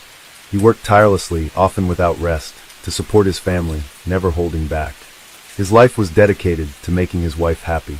He was her supporter, her protector, and her source of stability. But in a cruel twist of fate, instead of being rewarded for his dedication and love, he became the victim of a ruthless crime. Bruce fell prey to the dark side of the internet. His feelings for Sherry grew after he hired her and helped raise 3 children with her. They eventually fell in love 2 years later, and this emotion completely consumed him. Bruce decided to adopt her children to create a united family and home for them all together. However, Sherry concealed her true intentions. While Bruce believed in their bright future together, she led a double life and deceived him. The computer Bruce bought for Sherry turned out to be more than just a gift. It became an instrument in her dreadful scheme. Instead of using it for business growth, she used it to plan his murder. Sherry came to realize that divorce wouldn't bring her desired wealth, and so she resorted to drastic measures by manipulating Bruce's feelings and using him as an instrument in her cruel plot. This case could be seen as one of its kind, a pioneering example where online interactions played a critical role in criminal activity. Perhaps this marked one of the first instances when internet communication became pivotal in legal proceedings. A fascinating development indeed. In today's era, such cases are increasingly common compared to times when the internet was nascent and people were unaware that everything they did online could be tracked or restored. Sherry, like many others at that time, had no idea that deleted messages could be recovered later on. It also highlighted how dangerous it is chatting with strangers online, and just how much one's life can change due to this form of communication. There are always individuals who find themselves unexpectedly at center stage, plunged into worlds full mysteries, intrigue, and Bruce surely counted among those people.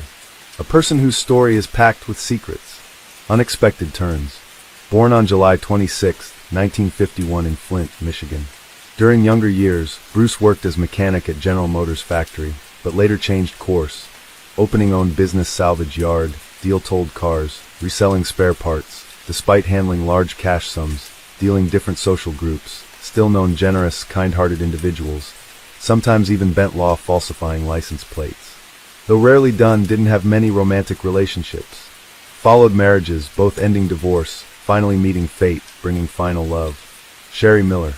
Sherry often displayed unusual habits, behavior, according to her friends. She would act as if she were creating a new identity on the internet, while engaging in flirtatious conversations with strangers.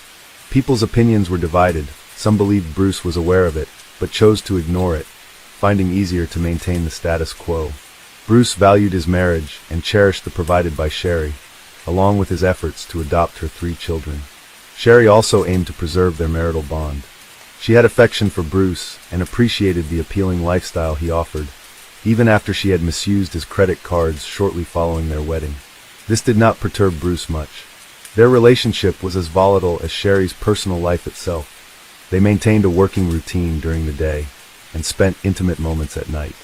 Amid this familial bliss, Sherry's online alter ego began to emerge alongside her growing confidence. Her chat interactions became increasingly explicit, often focusing on sexual topics with various men under different aliases, such as Horny 24 to 21, Love Me Slowly, and I Want to Be Seduced.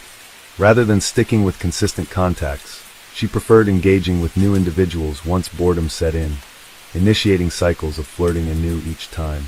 As per her own explanation, these interactions were mere playful engagements, a game wherein each new man represented another level of progress that boosted her sense of invincibility.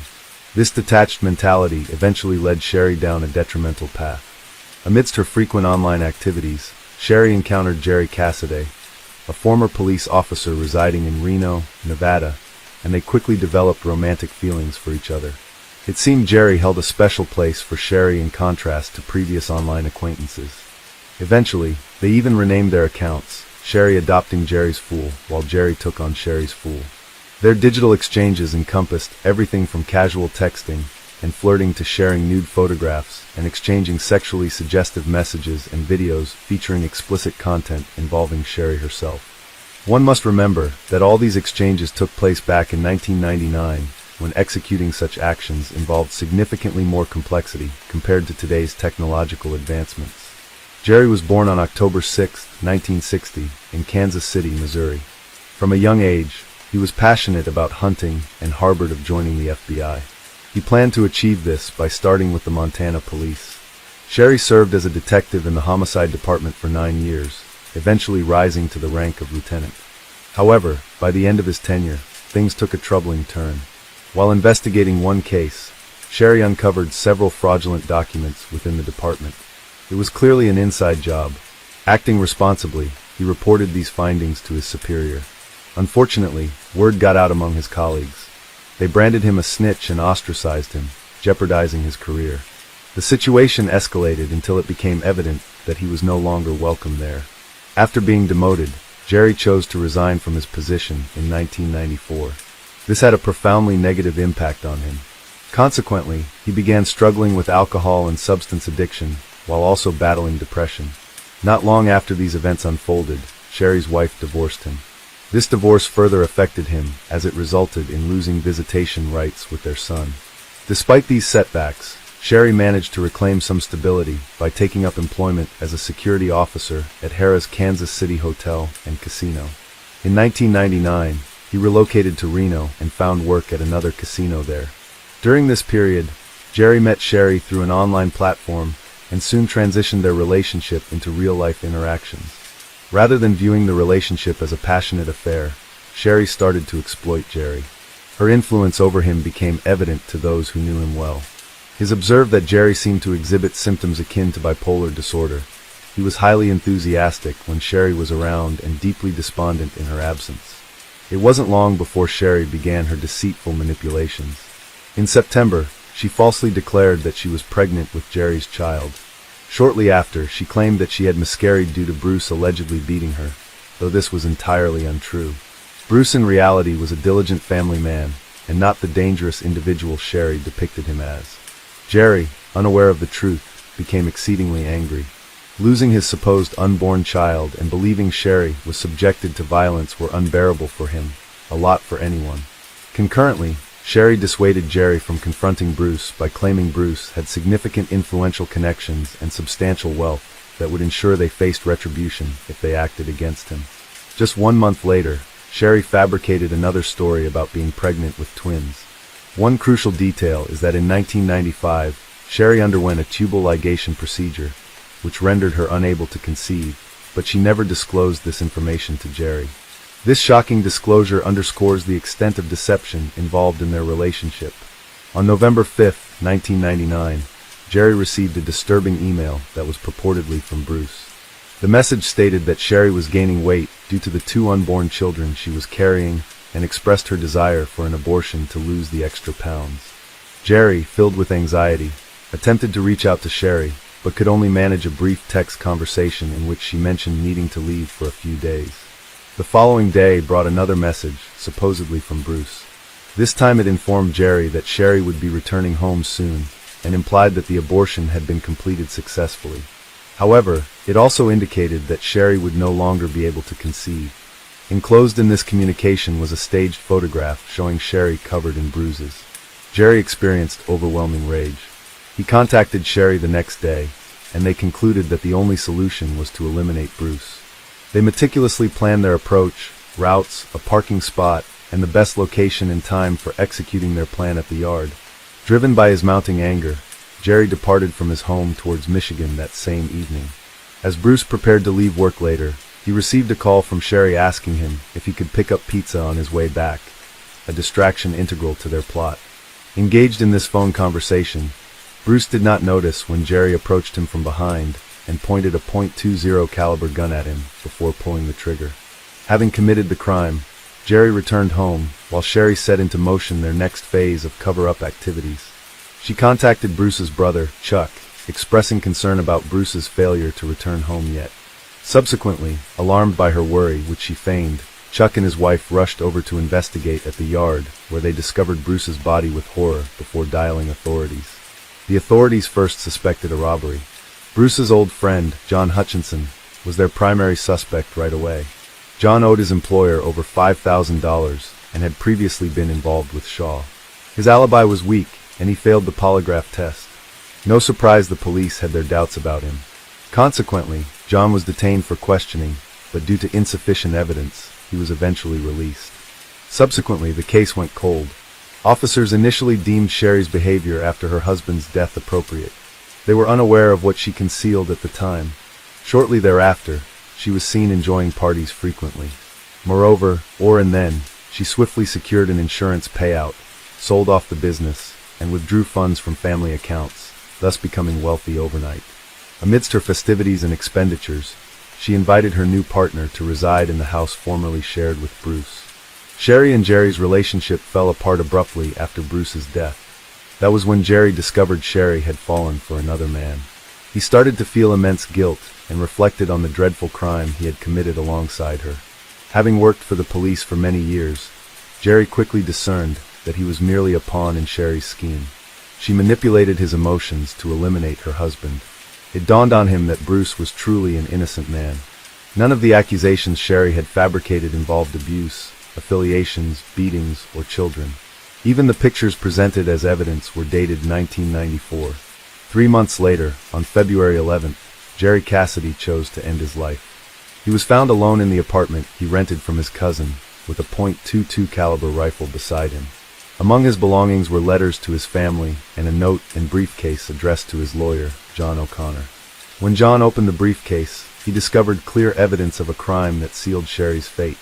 In addition to various pieces of evidence unearthed after Jerry's death, there was also where Jerry confessed to killing Bruce and placed all blame squarely on Sherry. The note outlined how all available evidence would be handed over to the police. Jerry expressed deep regret and acknowledged his foolishness in being manipulated by Sherry into committing such an act. He revealed that everyone would now understand why he descended into depression. He had been unable to reveal the truth until now. Jerry also claimed that Sherry aimed solely at securing money and eliminating her husband. She succeeded in her goal, but disregarded the harm caused along the way. Following this startling revelation, authorities swiftly apprehended Sherry and charged her with second-degree murder and conspiracy to commit murder. The trial commenced 10 months later, on December 12th. Given the nature of her internet-related crime, public curiosity was exceptionally high. Sherry pleaded not guilty during the proceedings, and her defense attorney suggested that Jerry had fabricated his evidence against her out of guilt. They also attempted to shift the blame back onto JN. During the trial, disturbing messages between Sherry and JN were presented, wherein they discussed using a firearm. It was highlighted that a day after her husband's death, she altered her first name, last name, and address. After Jerry's demise, she repeated this action. The case concluded successfully in court, and after only 2 days of deliberation, the jury delivered its verdict. Sherry Miller was found guilty of second-degree murder, and on January 9, 2001, she received a life sentence in prison. However, several complaints arose from the defense regarding the trial. One notable issue questioned the admissibility of Jerry's letter as evidence. This concern led to such significant implications that 7 years later, in 2008, a judge ordered a retrial for the case. Consequently, as per federal court decisions, Sherry was released from prison in July 2009 until further trials could be conducted. For over 3 years, she walked free without restrictions, even accessing internet and dating sites. However, many individuals, especially Bruce's and Jerry's families, opposed this release, deeming it due to an absurd technicality. Back in August 2012, the district court reversed its decision, and Sherry returned to prison, where she has remained since. While she was at large, Sherry successfully reconnected with her children. This reconnection had a notably positive impact on her. In April 2016, she wrote a letter admitting guilt despite previously denying it. She explained that her initial denial stemmed from fear that an admission would hinder her chances of appealing for a retrial. Her attorneys had advised such action. However, they later denied this claim. They asserted that if they had known about her guilt earlier, they would have recommended pursuing a plea deal. Under such circumstances, Sherry would have faced only 15 years of imprisonment, as opposed to the longer term she is currently serving. By then, Sherry had already spent 2 decades behind bars. Notably, during this time, she entered into her 4th marriage with Michael Dinelli. Michael learned about her story through media reports and became interested in her situation, eventually proposing during their first meeting. On June 1, 2011, the Waller family's life took a turn. A woman named Jackie contacted her sister Cheryl, informing her that she was going to pick up her children from her ex-husband, Clay. Jackie planned to return home later that day. However, she never came back, nor did she make any further contact. Worried and unable to reach Jackie, Cheryl became increasingly anxious. By around 7 p.m., Cheryl decided to drive to the police station. Here, she made a startling statement. Cheryl claimed that Clay Waller had killed her sister. The police officers found this accusation shocking, since Jackie had only called a few hours earlier, and there hadn't been any immediate cause for concern or reason to believe she was in danger at that time. Despite the unusual nature of Cheryl's assertion, it eventually became apparent that her instincts were correct. Jackie was indeed entangled in a troubling situation. So, what exactly happened to Jackie? And why was Cheryl so convinced her sister had been murdered by her ex-husband even before Jackie was declared missing? Jackie was known for being sweet, kind, and caring. When she met Clay, there was an instant connection between them. Clay had a speech impediment that had subjected him to ridicule by others. This made him feel awkward and uncomfortable in social situations. However, unlike others, Jackie didn't ridicule him. Instead, she defended him and ensured he wasn't hurt by people's unkind remarks. Jackie's nature was all about protecting the vulnerable, fighting injustice, and helping everyone around her. It wasn't long before their bond grew stronger and they got married. At the time of their marriage, both were about 30 years old and aspired to have a large family. They bought a small house in Sanguine View, Missouri, where Jackie began creating a family nest. She had a successful career. Unfortunately, the same couldn't be said about Clay. His life consisted of numerous failures, and he struggled with holding down any job for long periods. As a result, Jackie became the primary breadwinner of the family. She always dreamed of having children, but faced challenges in conceiving naturally. Determined to become a doctor, though, she underwent fertility treatments, commonly referred to as ECO. So when Jackie discovered she was pregnant, with triplets no less, her joy knew no bounds. The family included 2 girls, a boy and Addison, plus 1 boy, Maddox. It was incredibly challenging for the woman to care for 3 children at once. Nonetheless, she did not complain. She continued to shoulder all responsibilities by herself, without relying on her husband. He seemed uninterested in the children. At that time, Clay took a job with the sheriff's office to support the family while his wife cared for the children. However, he didn't stay long. He was fired after a year. Only Jackie's parents and sister provided assistance with the children, allowing her some respite. When Clay lost his job, Jackie took on work to support the entire family. Even after their children were born, Clay did not change his behavior and showed little interest in either his family or work. Occasionally, he engaged in part-time work that didn't bring in the expected income. Clay seemed comfortable living off his wife's hard work. She worked 40 hours a week and managed the household simultaneously. Jackie's career progressed rapidly. She soon secured a management position at an insurance company branch. This advancement further relaxed Clay's attitude toward financial responsibility.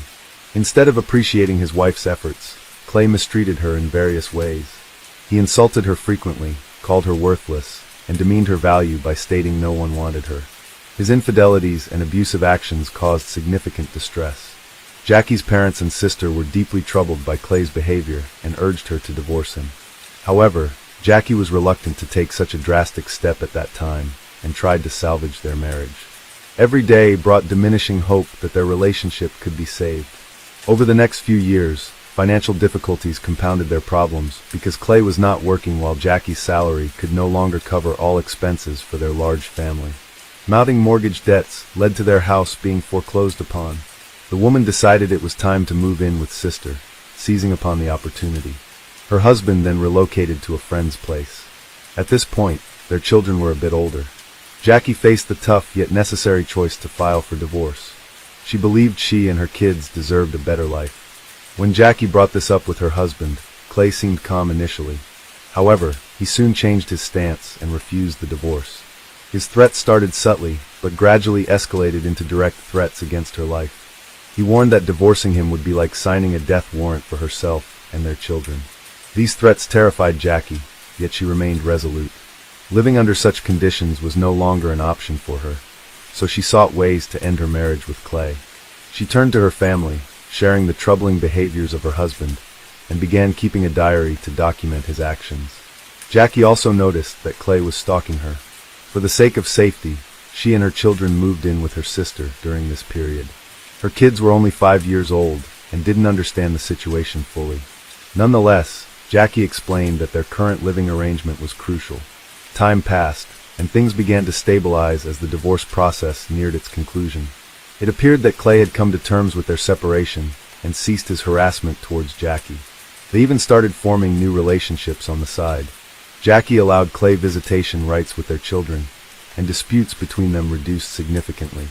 On June 1st, 2011, Clay and Jackie agreed to meet at the attorney's office to finalize the last aspects of their divorce.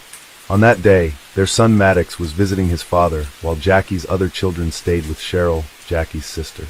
After the meeting at the attorney's office, Jackie planned to pick up Maddox from Clay's house before heading back to Cheryl's place. Leaving the office, Jackie telephoned her sister Cheryl to report that everything had gone smoothly, and mentioned she was on her way to collect Maddox from Clay's residence before returning home. That conversation would be their last. Jackie gradually lost touch. As time passed, her sister became increasingly anxious and started calling Jackie, but there was no answer. She then tried calling Clay, but he didn't respond either. Cheryl began to suspect that Clay had done something to Jackie. She sent him a text message. "If I don't hear from Jackie in 5 minutes, I'm going to the police." Almost immediately, Clay called back asking what was wrong. Cheryl responded firmly, stating that she believed he knew exactly what was happening. Clay asserted he didn't know where Jackie was, and mentioned he would instruct her to call Cheryl when he saw her. However, Cheryl wasn't convinced. She took her sister's children to their parents that had house and filed a police report personally. Despite initial skepticism about Clay's involvement in Jackie's disappearance, the detectives took her concerns seriously. They didn't make her wait for 24 hours before investigating further. Instead, they pried to contact Jackie's ex-husband for any leads on her whereabouts. When questioned, 41-year-old Clay informed them that he had lunch with Jackie. They subsequently went to the attorney's office to discuss some aspects of their divorce, and then drove together to his house for further discussions. He claimed that after chatting for a while, he left for the store. Upon his return, Jackie's car was gone. He assumed she had departed. Clay added that his son Maddox was in Illinois with his new girlfriend at the time, and insisted Jackie was aware of it. According to him, Jackie wasn't there for her son, but merely to talk about other matters with Clay. However, Cheryl found his statements implausible and inconsistent with what she knew. Jackie made it known that her visit to Clay's house was solely for seeing her son. She had no intention of discussing anything else with him, especially given that she wouldn't have allowed her son to be far away with another woman. Noting these discrepancies, Cheryl managed to convince the investigators that Clay's account lacked credibility, and suggested he might be concealing crucial information about Jackie's disappearance.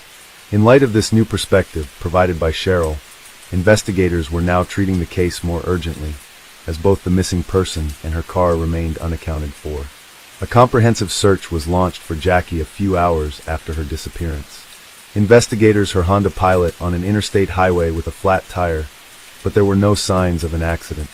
The tire appeared punctured intentionally, making the scene look staged. The car was open and empty, with a few bloodstains on the back seat, but no other clues indicating her whereabouts. These disturbing details hinted at a possible attack and kidnapping. The search effort for Jackie was concentrated in the vicinity where her car was found. Numerous volunteers, including police officers, rescue squads with dogs, and family members participated in the search. They came from various parts of the region, responding to requests from Jackie's relatives. Despite the unbearable heat, many were willing to help locate her. Jackie's family announced a reward of $3,500 for information about her whereabouts. Despite their efforts, including extensive searches and public appeals for assistance, the search yielded no results for several days. Police began to scrutinize Clay, Jackie's ex-husband, more closely. When they visited his house to speak with him again, he recounted the same story as before, but refused access to his home and car.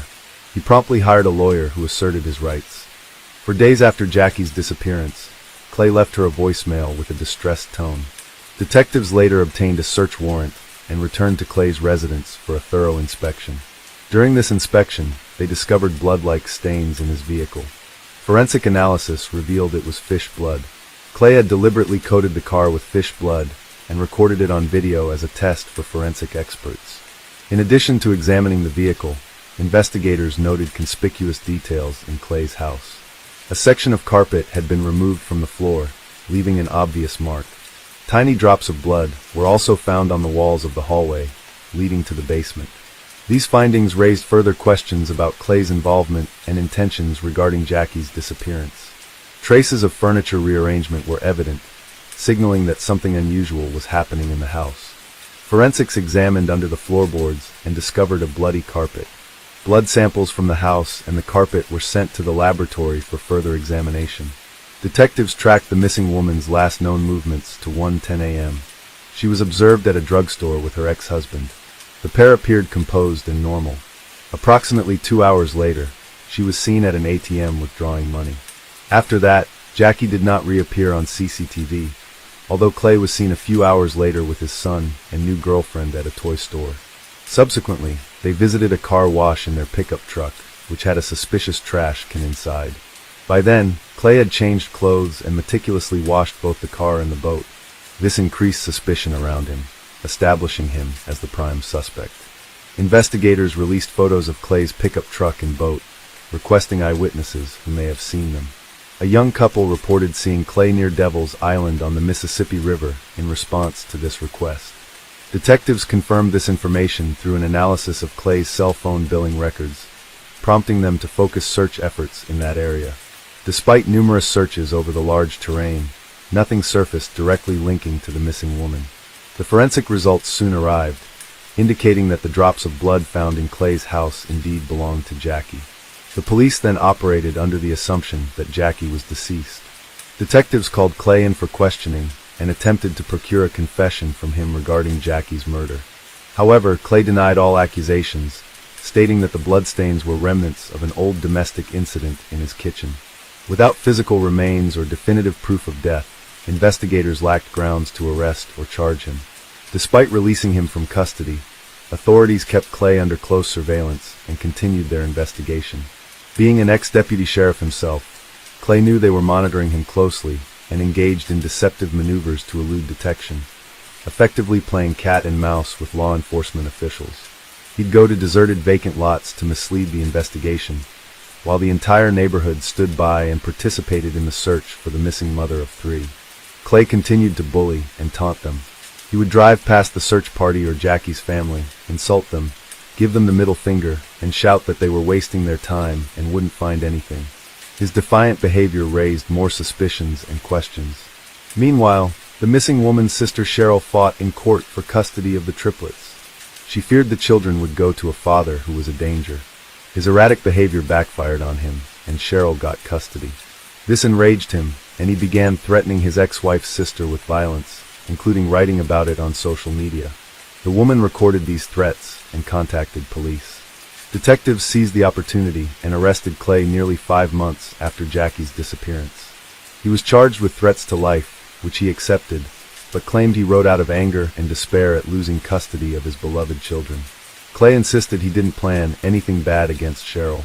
He viewed himself as a victim in this situation. While investigating this incident with his sister, police found out he had other charges pending against him, stealing $50,000 from a previous employer, as well as stalking a man. Detectives pressed his former co-worker, hoping Clay would confess to killing his ex-wife and lead them to her body, but it was futile. Clayton continued to deny all charges regarding Jackie's disappearance. Instead of confessing to the crime, he started claiming confidently that he knew who was behind his ex-wife's death, a man named Harry, but detectives had already checked this lead thoroughly. Harry had an ironclad alibi that eliminated him from suspicion. All evidence pointed only to Clay, yet he kept denying it. He ended up going to prison for 5 years for threatening Cheryl. While the police locked him up in jail, they continued to investigate Jackie's disappearance. The search for the missing woman continued on Devil's Island, but never yielded any results. Eventually, about 2 years after Jackie's disappearance, the cops gathered a lot of circumstantial evidence, video camera footage, blood in his house, and more. They decided to charge Clay with his ex-wife's murder, even without her body. It was a risky and desperate move because if they lost, the prosecutor's office would not be able to charge him a second time. However, the prosecutor was determined. After consulting with his accomplices, Clay concluded that it would be best for them to make a deal with the prosecution to reduce the sentence. To do so, the defendant offered to plead guilty to the murder and provide the location of the body. Jackie's family agreed to this deal because it was important to give her a decent burial. Clay led police officers to his ex-wife's body. It was in a secluded spot on a remote sandbar on the Illinois side of the Mississippi River. At first, he couldn't remember exactly which tree he had buried her under, but then admitted that he had placed a bag of fertilizer on top of her body. One of the policemen, who was an active gardener, explained that large quantities of fertilizer killed trees. They looked around and found 3 dead trees that were of interest to them. They excavated there, and under one of the trees, they did find Jackie's body wearing the same clothes she had last been seen in. The woman was identified from dental records as Jackie Waller. Finally, Jackie's loved ones recognized that she was definitely dead and found her body. Then they were able to commit her to the ground. The woman's funeral was held on her parents' golden wedding day. Cheryl told their children that their mom was gone, and she had been killed by their father. This event was a great shock to the children, because they lost both their mother and father at once. The children developed a deep aversion to Clay, and refused to communicate with him henceforth. As part of the agreement, Clay had to officially confess to the murder of his ex-wife and provide specific details. He explained that the initial thoughts of murder began to surface about a year before the tragic event, when Jackie announced their separation. Despite this, he tried to suppress those dark thoughts, as Jackie was the mother of his children. However, he couldn't bear the idea of her taking his children away. He warned Jackie that such actions would have dire consequences for her, but she didn't heed his warning, which he considered her fault. The night prior to the murder, Clay traveled to a secluded area on Devil's Island to dig a grave for Jackie. According to him, their divorce proceedings were generally progressing smoothly. On that particular day, after a visit to their lawyer, they had a conversation in which she suggested they engage in intimacy one last time. They then went back to his home where they talked in the kitchen. While looking for a snack in the refrigerator, Clay accidentally raised his hitting Jackie and causing her nose to bleed. This incident angered her. She stormed out into the hallway where she smeared blood on the walls and started yelling at him that he would never see his children again. At this point, Clay lost control and attacked her. He hit her in the face with his hand and then strangled her. Subsequently, he took Jackie's body out in a dumpster and buried it in the pre-dug grave. Afterward, he meticulously cleaned out both the car and house, took a shower, changed clothes as if nothing happened, and then went on to meet his new girlfriend and son at a toy store. Throughout this process, Clay claimed that everything was driven by impulse and emotion. He did not originally intend to kill Jackie. This contradicted his earlier statement claiming he had dug the grave the day before. However, if Clay did not plan to kill the woman, why would he have dug the grave beforehand? It appeared to be premeditated murder. The medical examiner found multiple skull fractures on the deceased, indicating blunt force rather than a simple beating with fists. No one believed his story.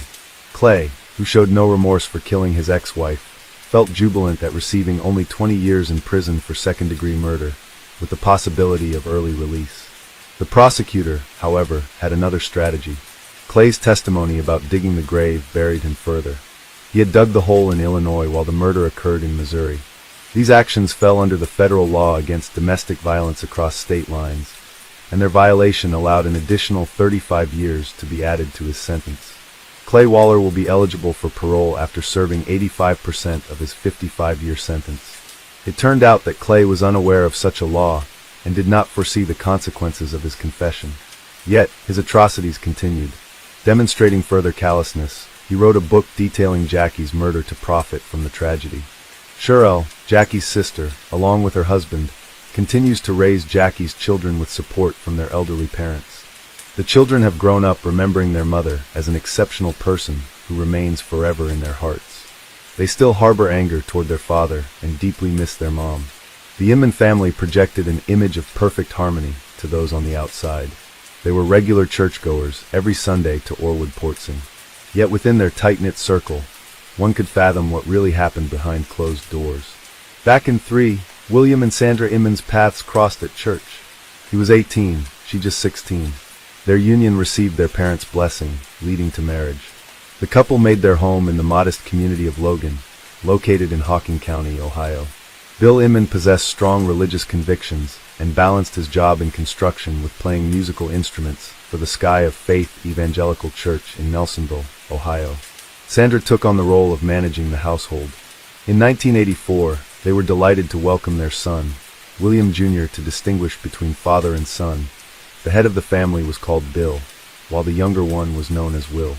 As time passed, William Jr. grew up.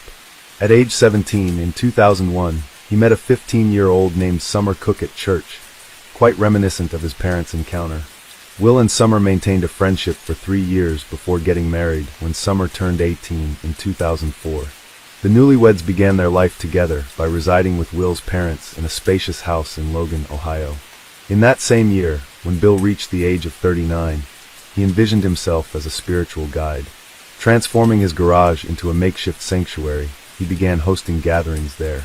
Despite local skepticism towards this self-declared minister's actions, his enigmatic garage started to attract neighbors first, then their friends, and more individuals seeking solace through prayer and leaving offerings.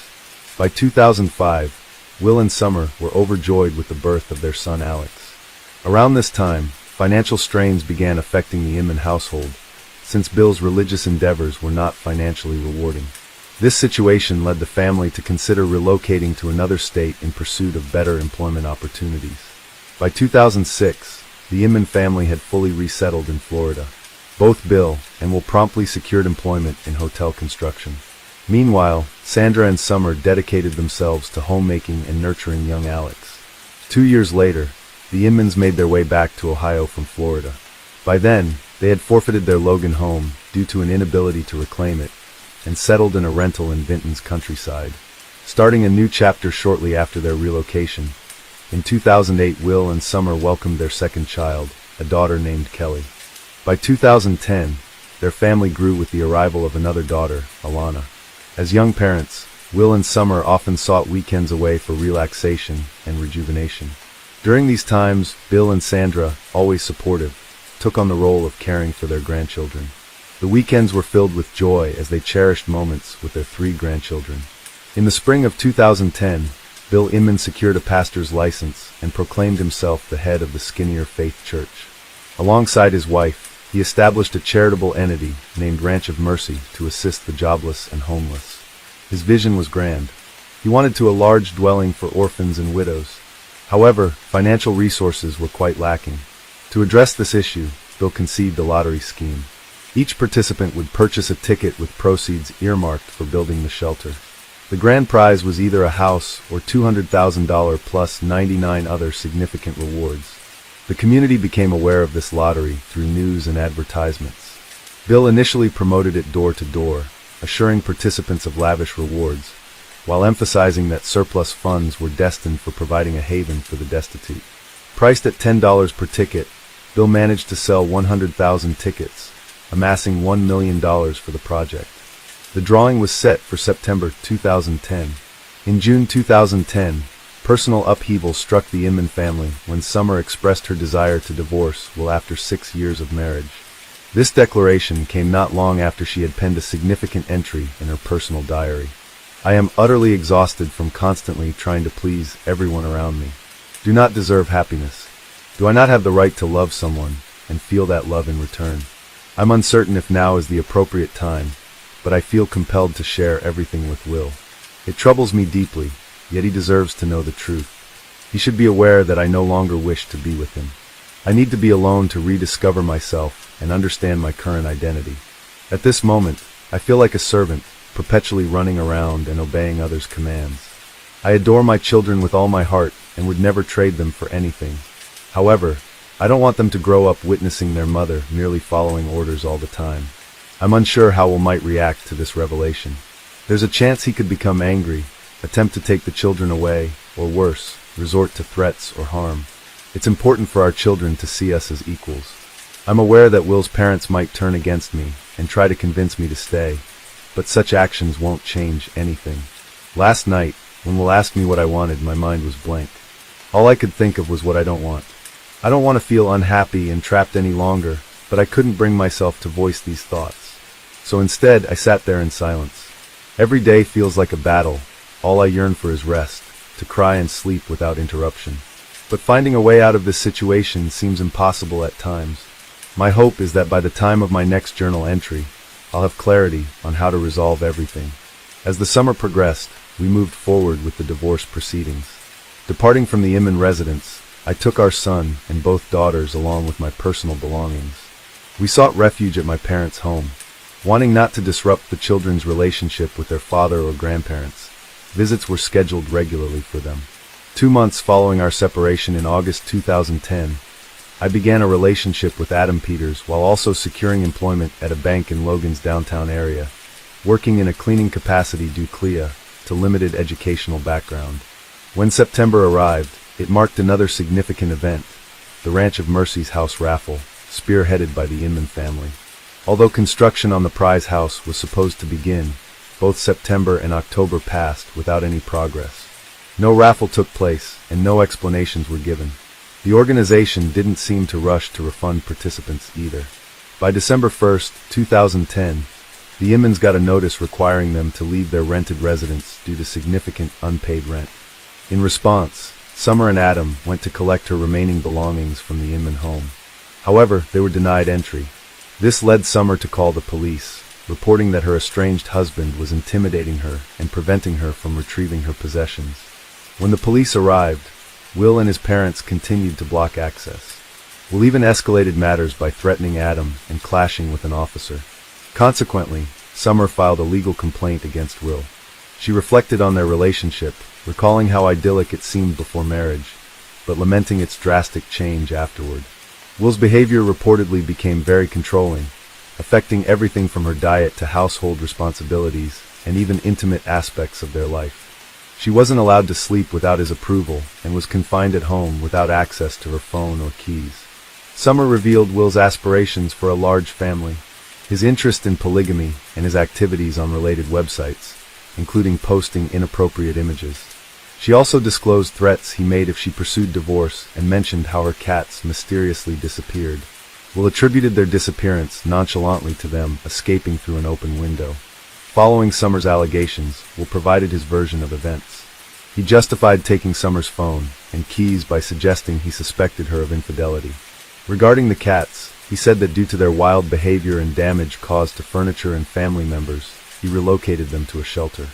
As a result of these conflicts and accusations, Will was subjected to a restraining order, preventing him from approaching Summer, and faced penalties and probation amidst further investigations.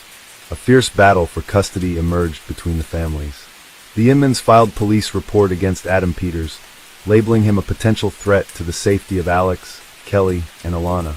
Tragically, Summer's life took a dark turn. On the night March 22, 2011, Summer Mann, just 25 years old, was finishing her shift at the bank. She wrapped up her cleaning duties after the office had closed. Around 11 p.m., she stepped outside to dispose of the trash. Summer had texted her to meet her after work, but he didn't find her by 11:30 p.m. Worried, Adam arrived at the bank and began his search. He discovered her personal items scattered near a dumpster in an alley, her phone, keys, and a music player still playing with headphones nearby in the grass. Her jacket lay there too. Alarmed, Adam immediately contacted Summer's parents to inform them of her disappearance, and stressed the need to alert the police swiftly. Initially, Summer's parents called the bank, guessing she might have stayed longer for extra work and misplaced her belongings. Security personnel had no clues about her whereabouts. They then contacted Logan police to report Summer missing, emphasizing her punctuality and that she rarely stayed late at work. Police arrived at the scene, where they found Summer's belongings. They heard accounts from 3 eyewitnesses who saw her abduction about an hour earlier. 2 women out for an evening jog reported seeing Summer as she threw out the trash. At that moment, a white Ford Crown Victoria, driven by a blonde woman, approached. Two individuals dressed in black balaclavas exited the vehicle and forcefully grabbed Summer, shoving her into the back seat despite her resistance and cries for help. One bystander's attempt to intervene was thwarted when the female driver incapacitated him with pepper spray, forcing him to retreat. The car quickly left the area. The two jogging witnesses immediately headed to the nearest police station to report what they had witnessed. Their account initially faced skepticism from the police, who found their peculiar and doubted its authenticity. Expecting it might be a fabricated story, the police reached the abduction site of Summer Inman just an hour after her parents filed the missing person report. However, initial efforts did not lead to locating the missing 25-year-old. News of Summerman's kidnapping quickly circulated through all local media outlets, capturing the community's attention. Hundreds of Logan's residents united in a concerted effort to locate her. As 3 days elapsed, the possibility of finding Summer safe and sound grew increasingly faint. Throughout this harrowing time, her parents endeavored to maintain hope against despairing thoughts. Shortly before her disappearance, Summer Inman shared a photo on Facebook featuring herself, her new partner Adam, and her children. The image portrayed them as a content family unit. Will Inman, who had access to Adam Peters' Facebook page, surprisingly still on his friends list despite being Summer's current partner, noticed this update. It raises an intriguing question. Why would a husband befriend his wife's new companion? The backstory revealed that Adam, a man without stable employment, had been hired by the Inmans a year earlier, in spring 2010, for various household tasks. It was then that Adam and Summer crossed paths and developed a bond. Despite initial reluctance, Summer eventually reciprocated Adam's affections. Her diary entry reflects this internal conflict. This encounter signified the unraveling of Summer's life within the Inman family. Yearning for happiness and love, she initiated divorce proceedings which were prolonged 5 days before vanishing. Will tested the proposed spousal support per child monthly, suggesting a reduction to $50 given his annual earnings of just $6,000. Will and his parents sought full custody of the children, but their petition was rejected by the court. After losing contact with their grandchildren, Bill and Sandra visibly deteriorated. They lost weight and were clearly affected, as those who knew them concurred that the grandchildren were the light of their lives. In March 2011, amidst the investigation into Summer's disappearance, the Inman family was located. They were found at the residence of Bill's 70-year-old mother in Jackson, Ohio. Bill, Sandra, and Will collectively asserted their ignorance regarding Summer's abduction. The Inmans recounted that on the night of Summer's kidnapping, they were en route to Cleveland to view a new property. However, they encountered car trouble after 3 hours on the road, leading to an overnight ordeal of vehicular repairs on the roadside before returning to Logan the next morning. They maintained that their interactions with Summer were generally amicable with infrequent disputes. Yet they attributed a shift in their familial harmony to Adam Peters' employment in their household, describing this phase as challenging. The trio consistently portrayed Adam as a negative influence, alleging he was the catalyst for the disintegration of their previously harmonious and tightly knit family. The investigation took a crucial turn when police noticed a white Ford Crown Victoria at the Inman family's residence. Upon inspection of the vehicle, a GPS receiver was confiscated. Subsequent examination revealed that on March 22nd, the day Summer was abducted, this car was in Logan. The GPS was deactivated at 5:30 p.m. that evening and reactivated the next morning again in Logan, contradicting the Inman's claim of traveling to Cleveland. Phone records further corroborated that all three family members were in Logan on both March 22nd and 23rd. Additional inquiries revealed that on the morning of March 23rd, around 7:30 a.m., the Inmans were at a car wash engaging in a thorough interior cleaning of the vehicle. Bill, Sandra, and Will were all present, but Summer was notably absent following this event. They visited an auto shop in Cleveland for a tire change. While there, a shop employee noticed something odd. Bill was choosing to replace nearly new tires with used ones, simply because he didn't like his current set changed. There was also evidence that the Inmans attempted to modify the car's appearance. Notably, Bill had removed a police spotlight that had previously been mounted on the driver's side door next to the mirror. Bill, Sandra, and Will Inman were apprehended and brought in for interrogation. Prior to their arrest, Bill assured his elderly mother of their innocence, attributing the situation to a test from the devil. Throughout the questioning, they consistently claimed they were unaware of Summer Inman's abduction and didn't know who the kidnapper was. However, after several hours and faced with the possibility of capital punishment if convicted, Sandra Inman's resolve faltered. Eventually, she disclosed the truth. Sandra confessed that they were responsible for Summer's abduction on the night of March 22nd. She detailed how Bill and Will had disguised themselves in black masks. Sandra admitted that her initial plan was merely to abduct and intimidate Summer. However, events took an unexpected and tragic turn.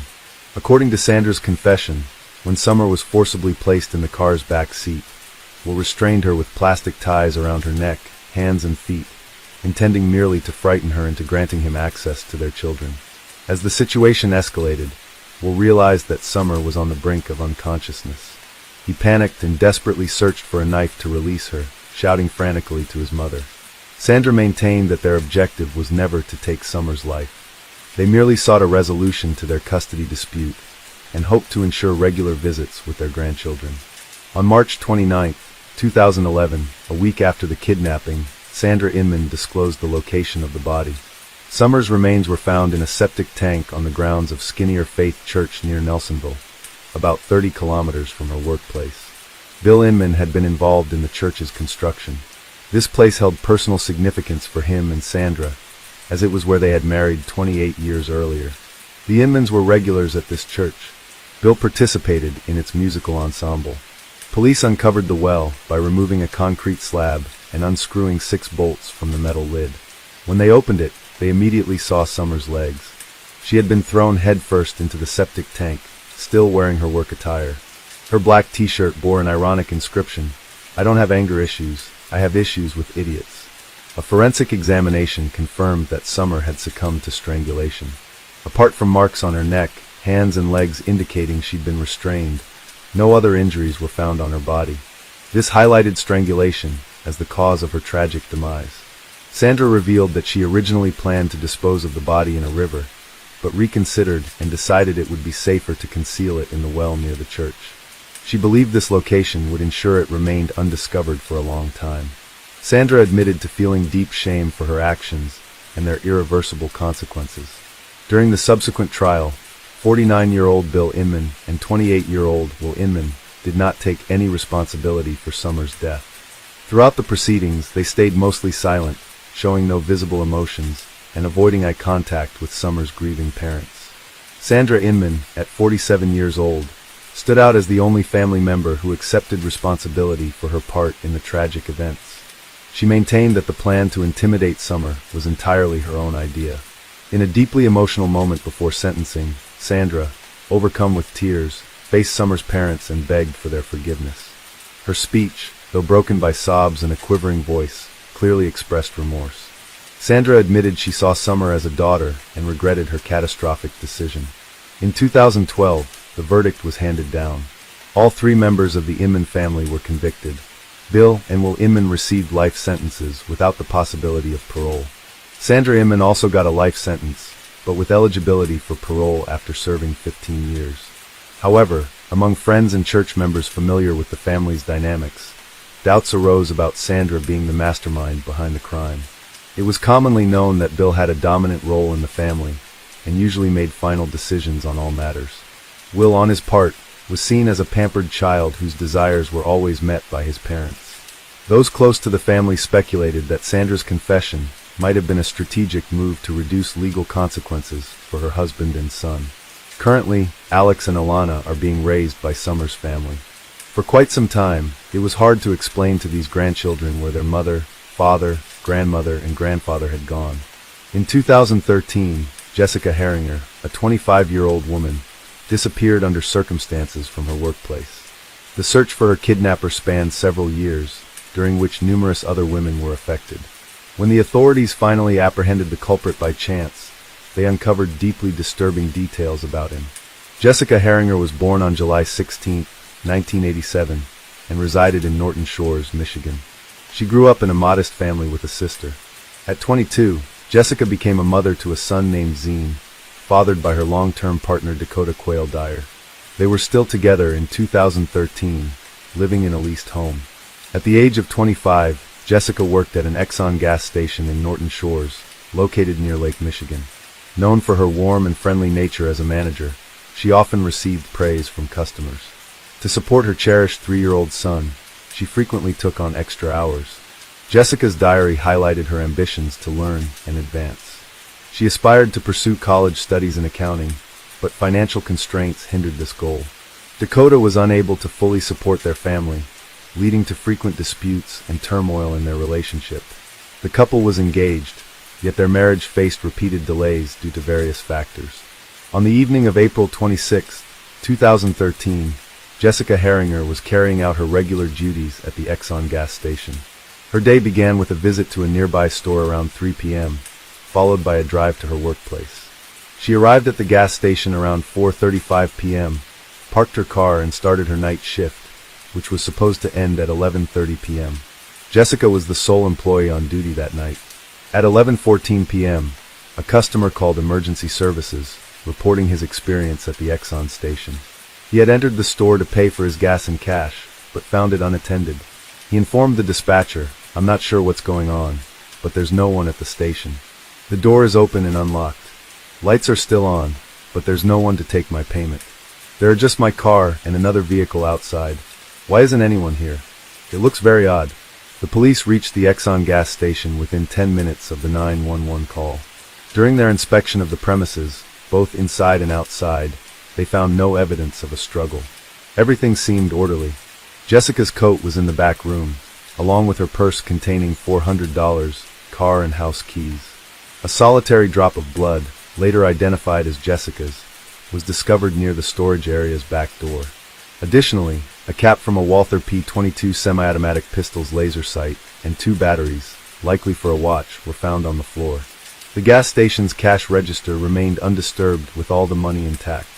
The last recorded transaction was at 10:52 p.m. for a lighter.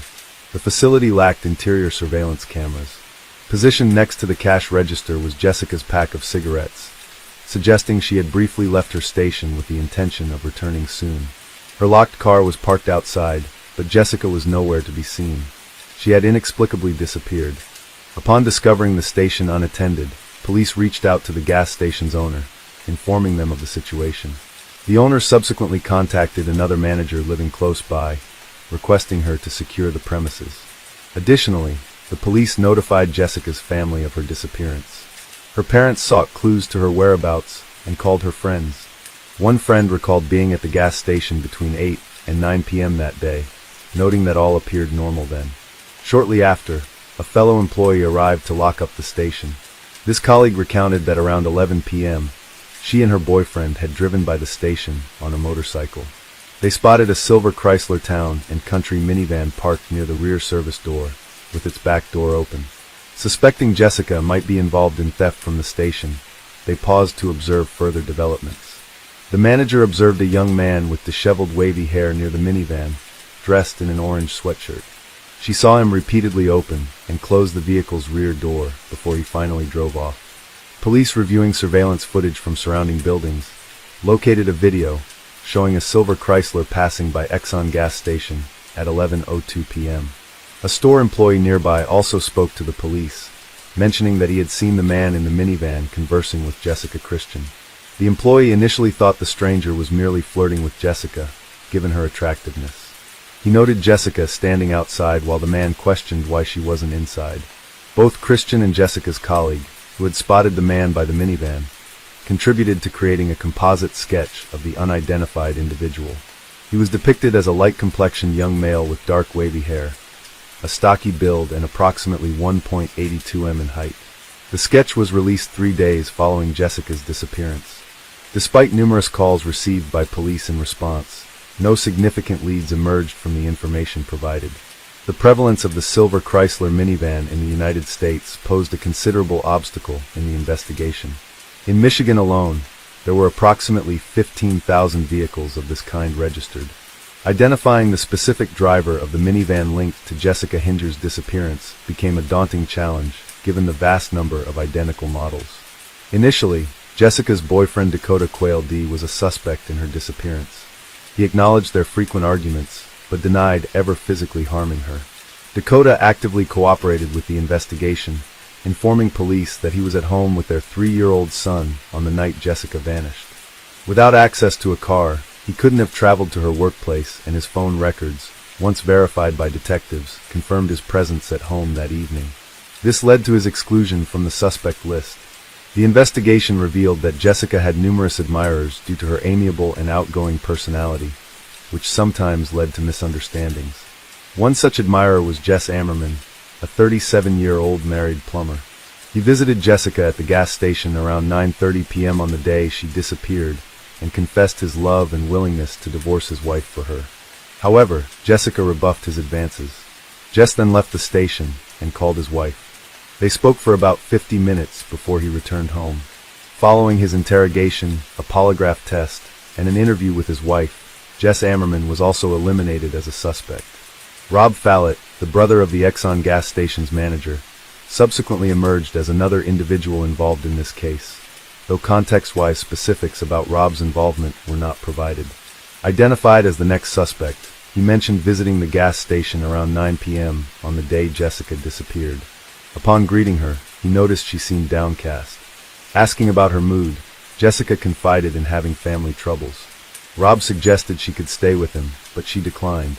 After a short while at the station and making a purchase, Rob left for a night fishing trip at the lake.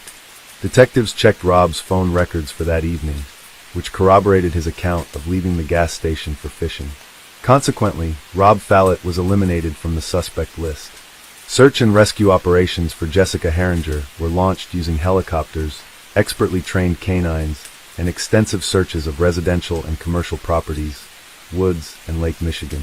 Despite these exhaustive efforts, no leads were found, leading to an impasse in the case. Nearly a year later, in February 2014, a similar event occurred in Michigan. A small blonde, bespectacled woman was assaulted by a man while returning home late at night. She was kidnapped, taken to his apartment, and attacked. Despite threats to her life, she was released after several hours. The perpetrator was identified as 42-year-old Brad Mason. Mason was swiftly located, but resisted arrest by brandishing a fake firearm at police officers, resulting in his fatal shooting. Mason had a history of criminal activity, including a 2004 kidnapping conviction and a 2011 arrest for indecent exposure. In 2014, he resided in a dormitory opposite the Exxon gas station where Jessica worked. However, investigators found no evidence linking Mason to Jessica's disappearance. 2 years after Jessica Herringer's disappearance, in 2016 another incident involving a young woman occurred late at night. Returning from a party at a friend's house, she became disoriented on a dark street. A man in a silver minivan approached her asking if she was okay, and offering her a ride. She refused, but requested to use his phone instead. The man consented, but only if she entered the minivan. Once inside, he locked the door and revealed his phone battery was dead, then brandished a gun, instructing her to stay silent. These cases highlight ongoing challenges faced by law enforcement in solving abduction instances, despite rigorous investigative efforts and community cooperation. He then began driving, feeling sick and nauseated. The woman requested him to lower the window. Seizing the opportunity, she leaped out of the moving vehicle through the window and fled to a nearby house. The man sped away. The victim immediately contacted the police and described kidnapper. Through surveillance footage, the police managed to trace the license plate of the silver Chrysler Town and Country. They identified the driver as 46-year-old Jeffrey Willis. Jeffrey Willis, a factory laborer, led a secluded, modest life and had no prior legal issues. When located in his minivan, police searched and found a Walther P.22 semi-automatic pistol. The gun was traced back to a colleague of Jeff, who had reported her laser-sighted gun stolen some time ago. Willis was arrested and detained. A search of his residence uncovered a box filled with various BDSM paraphernalia, including handcuffs, chains, ropes, gags, a vibrator, a video camera, and a bullet matching a Walther P.22. The box also contained insulin syringes with an unidentified liquid, sedatives, Viagra, lubricant, disposable gloves, and a diagram of a woman's anatomy with marked injection sites. On his computer were numerous videos depicting appalling kidnapping scenes with young women as victims. A hidden hard drive and a ventilation duct contained footage Willis had recorded of his female neighbors swimming without their knowledge. A folder titled Victims on the computer held 2 subfolders, one named for the missing Jessica Herringer, and another for a murdered woman named Rebecca. Rebecca Bleck, aged 36, was tragically murdered on June 29, 2014, roughly a year after Jessica Herringer vanished in an area just 20 minutes from where Jessica worked at the Exxon gas station. Rebecca went out for an evening run, but never made it back home. She was found by neighbors lying on the road with her clothing disheveled, initially leading to the belief that she was struck by a car, although unconscious. Rebecca still had a pulse when discovered. Emergency services were called, but she succumbed to her injuries before they could save her. Autopsy reports revealed she died from 3 gunshot wounds to her back and head, with multiple bruises on her wrists and legs. At the time of her death, the perpetrator remained at large. However, 2 years after Jeffrey Willis's arrest, new evidence linked Rebecca's murder to a pistol found in Willis's minivan. Willis denied any involvement, but prosecutors theorized that he had attempted to abduct Rebecca and bring her to his home. When Rebecca resisted, Willis reportedly shot her and fled. Forensic analysis later discovered Rebecca's DNA on a glove recovered from Willis's residence. Jeffrey Willis was convicted of Rebecca Bleck's murder and received a life sentence. While serving his sentence, he faced additional charges related to the kidnapping of Jessica Herringer. Despite consistently denying any involvement in Jessica's disappearance, phone records showed that on the night she vanished, he was present at the Exxon gas station where she was last seen. Subsequently, he traveled to his deceased grandfather's house, which is roughly 13 minutes from the station. Upon arriving at his grandfather's residence, police encountered a heavily secured front door. Forced entry revealed an assortment of cleaning products, powders, and bleaches in the basement. The manufacturing dates on these items aligned with early 2013, matching the time frame of Jessica's disappearance.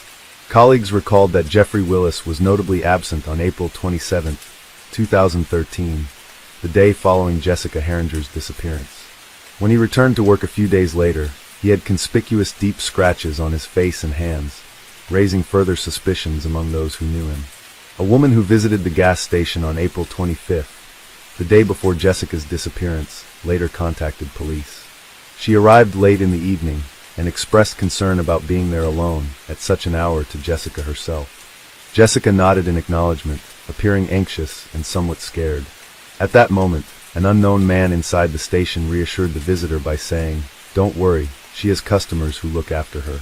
He left the premises. The concerned visitor, still worried about Jessica's safety, stayed in her car outside until Jessica finished her shift and headed home. Tragically, Jessica disappeared the following day in 2016. The witness from the gas station positively identified Jeffrey Willis, recalling seeing him there.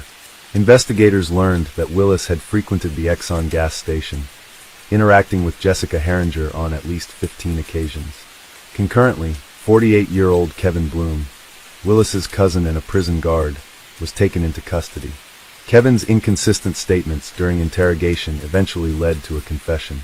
He disclosed information about Rebecca Blecher's death that hadn't been publicly known. Kevin also confessed to assisting Jeffrey in concealing Jessica's body.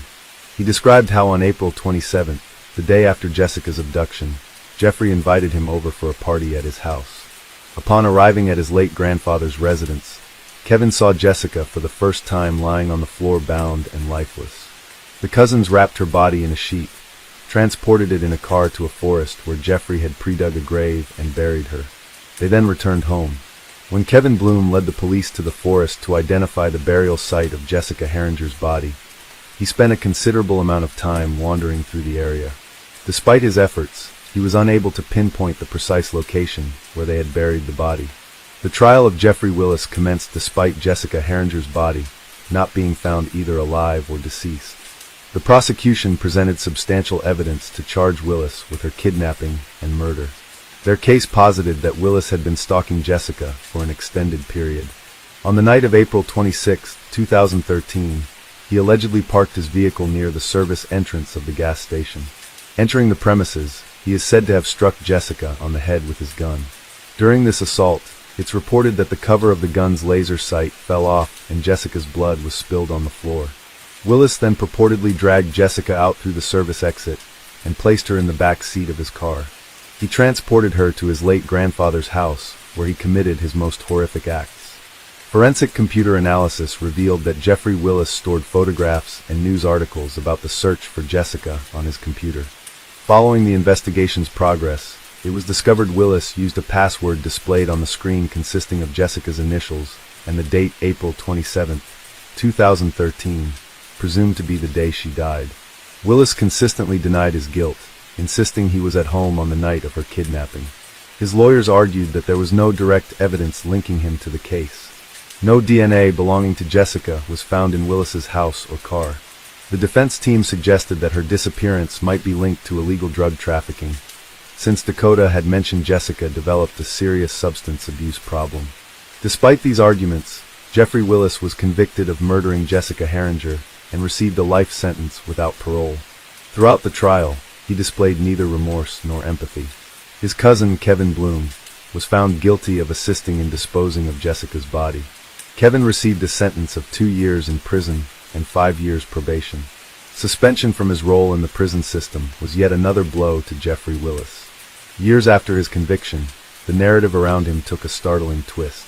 He became a suspect in an older, unresolved case. On October 17, 1996, in Fruitport, Michigan, Angela Thorbug, a young woman, was found dead. Her remained at large. Ed Willis, who graduated from the same high school as Angela in 1988, found himself linked to her 1996 murder. In that year, 28-year-old Willis worked as a janitor at his alma mater. Concerns were raised when the principal noticed his excessive time spent in the computer lab during work hours. A check on his computer activities was initiated by the principal. Although the findings remain undisclosed, Willis was asked to resign immediately following the review. The investigation into Angela's murder continues to be shrouded in secrecy. A decade has passed since Jessica Herringer's disappearance, and her remains are still undiscovered. This tragedy sparked a legal battle over the custody of her son, Zahn, between Jessica's sister and Dakota, her partner. Ultimately, Jessica's biological family is raising Zahn.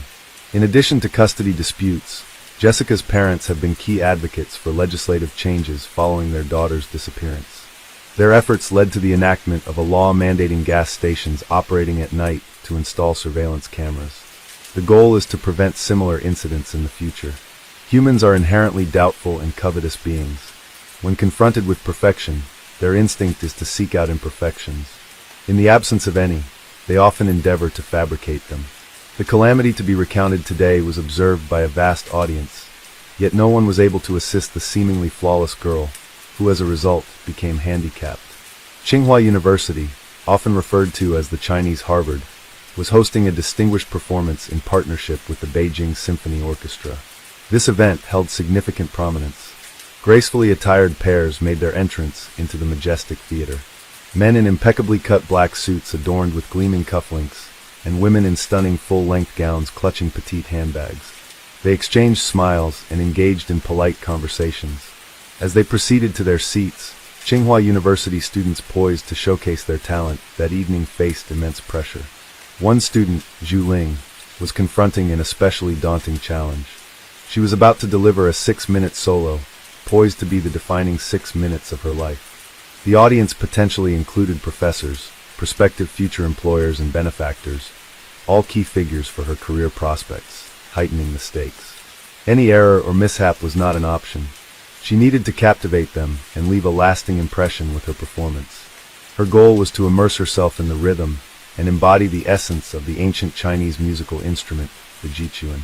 Revered as the instrument of the wise and favored by literati and intellectuals, those who mastered it were invariably seen as genial and perceptive. The jichuan, a symbol of prestige, boasts a rich history. One of these venerable instruments from the Song dynasty fetched $22 million, ranking it among the most valuable. To soothe Ling's nerves, numerous friends positioned themselves near the stage, their anxiety nearly matching hers, having witnessed all she had endured over the past 2 months. For this moment, Zhu Lingling's entire existence up to now had been devoted to these 6 minutes. She had almost jeopardized her well-being for this event. Her nerves were so frayed that in 3 days preceding her solo, she scarcely consumed any food. Stress-induced stomach pains plagued her, and sleep was elusive, making it hard for her to keep her eyes. Her vision began to blur. Finally, Zhu Lingling ascended the stage, greeted the audience with a bow, sat down, and commenced playing the guqin. In those initial moments, her friends held their breath. But soon the tension eased, and they found themselves enveloped in the music. Zhu Lingling's stage presence that evening betrayed no sign of her nerves. She seemed to become one with the melody. Her hands glided effortlessly, coaxing out exquisite sounds that resonated throughout the theater. Some of her friends were even brought to tears. It appeared that Zhu Lingling had channeled all her accumulated stress and anxiety of the past 2 months into her performance, transforming it into a form of emotional release. As the 6 minutes concluded, the audience burst into applause. Zhu Lingling gave a deep bow, offered a smile, and exited the unbeknownst to her. Her best friend was in the crowd smiling broadly and clapping so vigorously that her hands turned red. Yet her expression also showed a hint of nervousness. That night, Zhu Lingling opted out of the festivities to return home and rest. The dissipation of stress left her feeling utterly drained. In the shower, she began washing her hair calmly. Glancing at her hand, she noticed a clump of hair passing through it. Running her hand through her hair again brought a sense of urgency. She pulled back the shower curtain and dashed to the mirror. Her reflection revealed an exhausted face and small irregular bald spots resembling the aftermath of a carelessly wielded razor. This was merely the onset. In the following weeks, Zhu Lingling's condition would deteriorate further, leaving her confined to a wheelchair and bereft of ability, unable to move, speak, or even control facial muscles. She transformed from a highly promising Tsinghua University student into someone with the cognitive capacity of a 6-year-old child. This entire wasn't an illness, nor was it a genetic anomaly.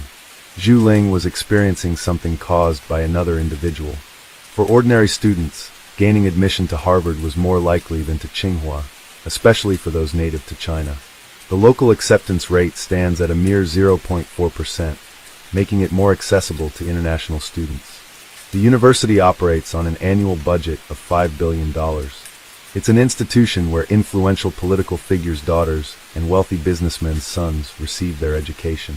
Each of them is exceptionally intelligent and well-educated, with high intellectual capacities. The real challenge isn't just in securing admission, it's surviving the intense competition and rivalry among the students. Some alumni have admitted that to stay at the forefront, they engaged in various manipulations, betraying comrades, engaging in deceit, and stabbing others in the back, all driven by the unyielding competitive spirit fostered at this institution. In 1994, Zhu Ling was among the 31 chemistry undergraduates at Tsinghua University. She ranked in the top 3 of her cohort, which consisted of 20 males and 11 females. Zhu Ling was often regarded as the epitome of excellence, the cream of the crop among students. Indeed, Zhu Ling was not only intelligent, but also tall and striking in appearance. Everyone foresaw a bright future for her, destined for significant accomplishments. Zhu Ling also had a charismatic and assured presence. Her arrival in the dormitory sparked envy among others. She had a knack for attracting a circle of friends and admirers, thanks to her warm demeanor towards others. She roamed the campus, attended lectures diligently, completed her assignments, and many marveled at her seemingly boundless energy. However, after a few months, a peculiar and unexplainable decline in Zhu Ling's condition began to be observed by all. She appeared less strained, even during graduation week. But suddenly, Zhu Ling seemed to vanish. She began arriving later than her peers, and consistently looked exhausted in lectures. Sitting there, she'd sweat as if overheating. Zhu Ling struggled to concentrate on the class content. Severe stomach pain plagued her, leading many, including her instructors, to believe it was stress-related. Seeking relief, Zhu Ling went to the school clinic for pain relievers, but they provided minimal respite. What started as minor lateness escalated to her ceasing classes entirely. Concerned friends decided to visit her dormitory, which she shared with 3 other girls. They found her in bed, shivering and moaning in agony, with clumps of dark hair scattered on the pillow. Alarmed, her classmates urged her to consult a physician, but Zhu Ling dismissed their concerns. She insisted she was merely stressed and would return to classes the next day, assuring them that everything would normalize by semester's end. The once impeccable Zhu Ling was now unrecognizable. Her complexion had turned ghostly pale, lips took on a purplish tint. She resembled a specter haunting the campus. Her movements were sluggish, each step seemed to inflict excruciating pain. Most of her hair had shed, leaving her nearly bald, and compelling her always to wear something on her head for concealment.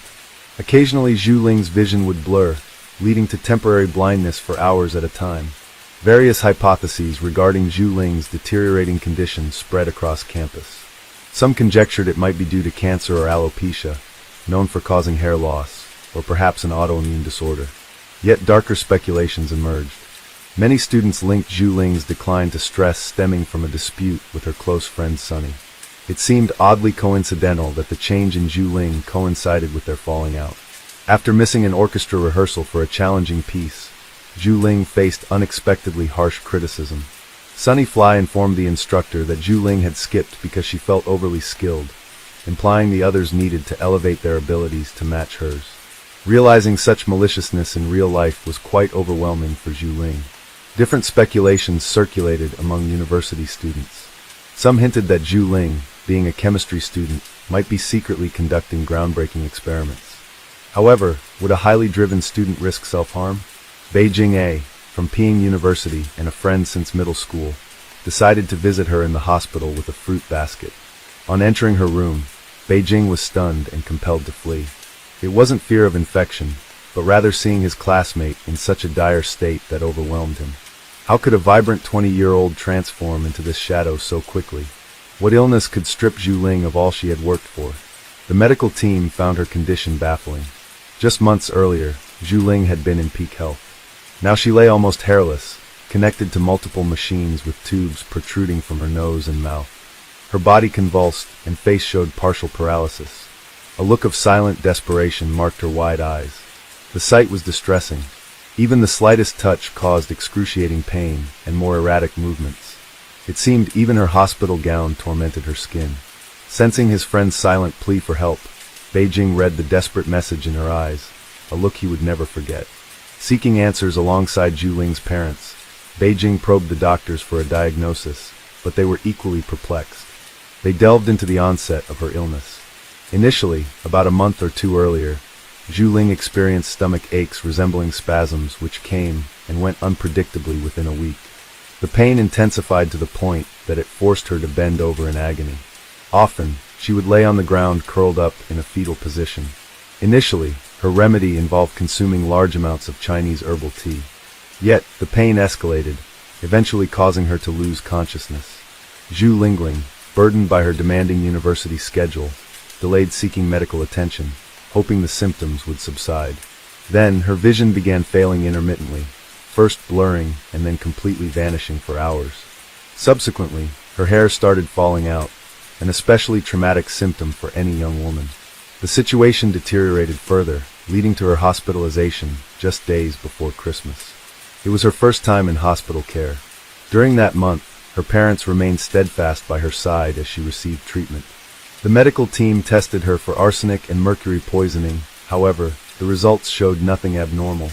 Intriguingly, a doctor from a different hospital recalled a similar poisoning case from the 1960s and suggested the possibility of thallium poisoning. However, Zhu Lingling denied any exposure to thallium in her studies.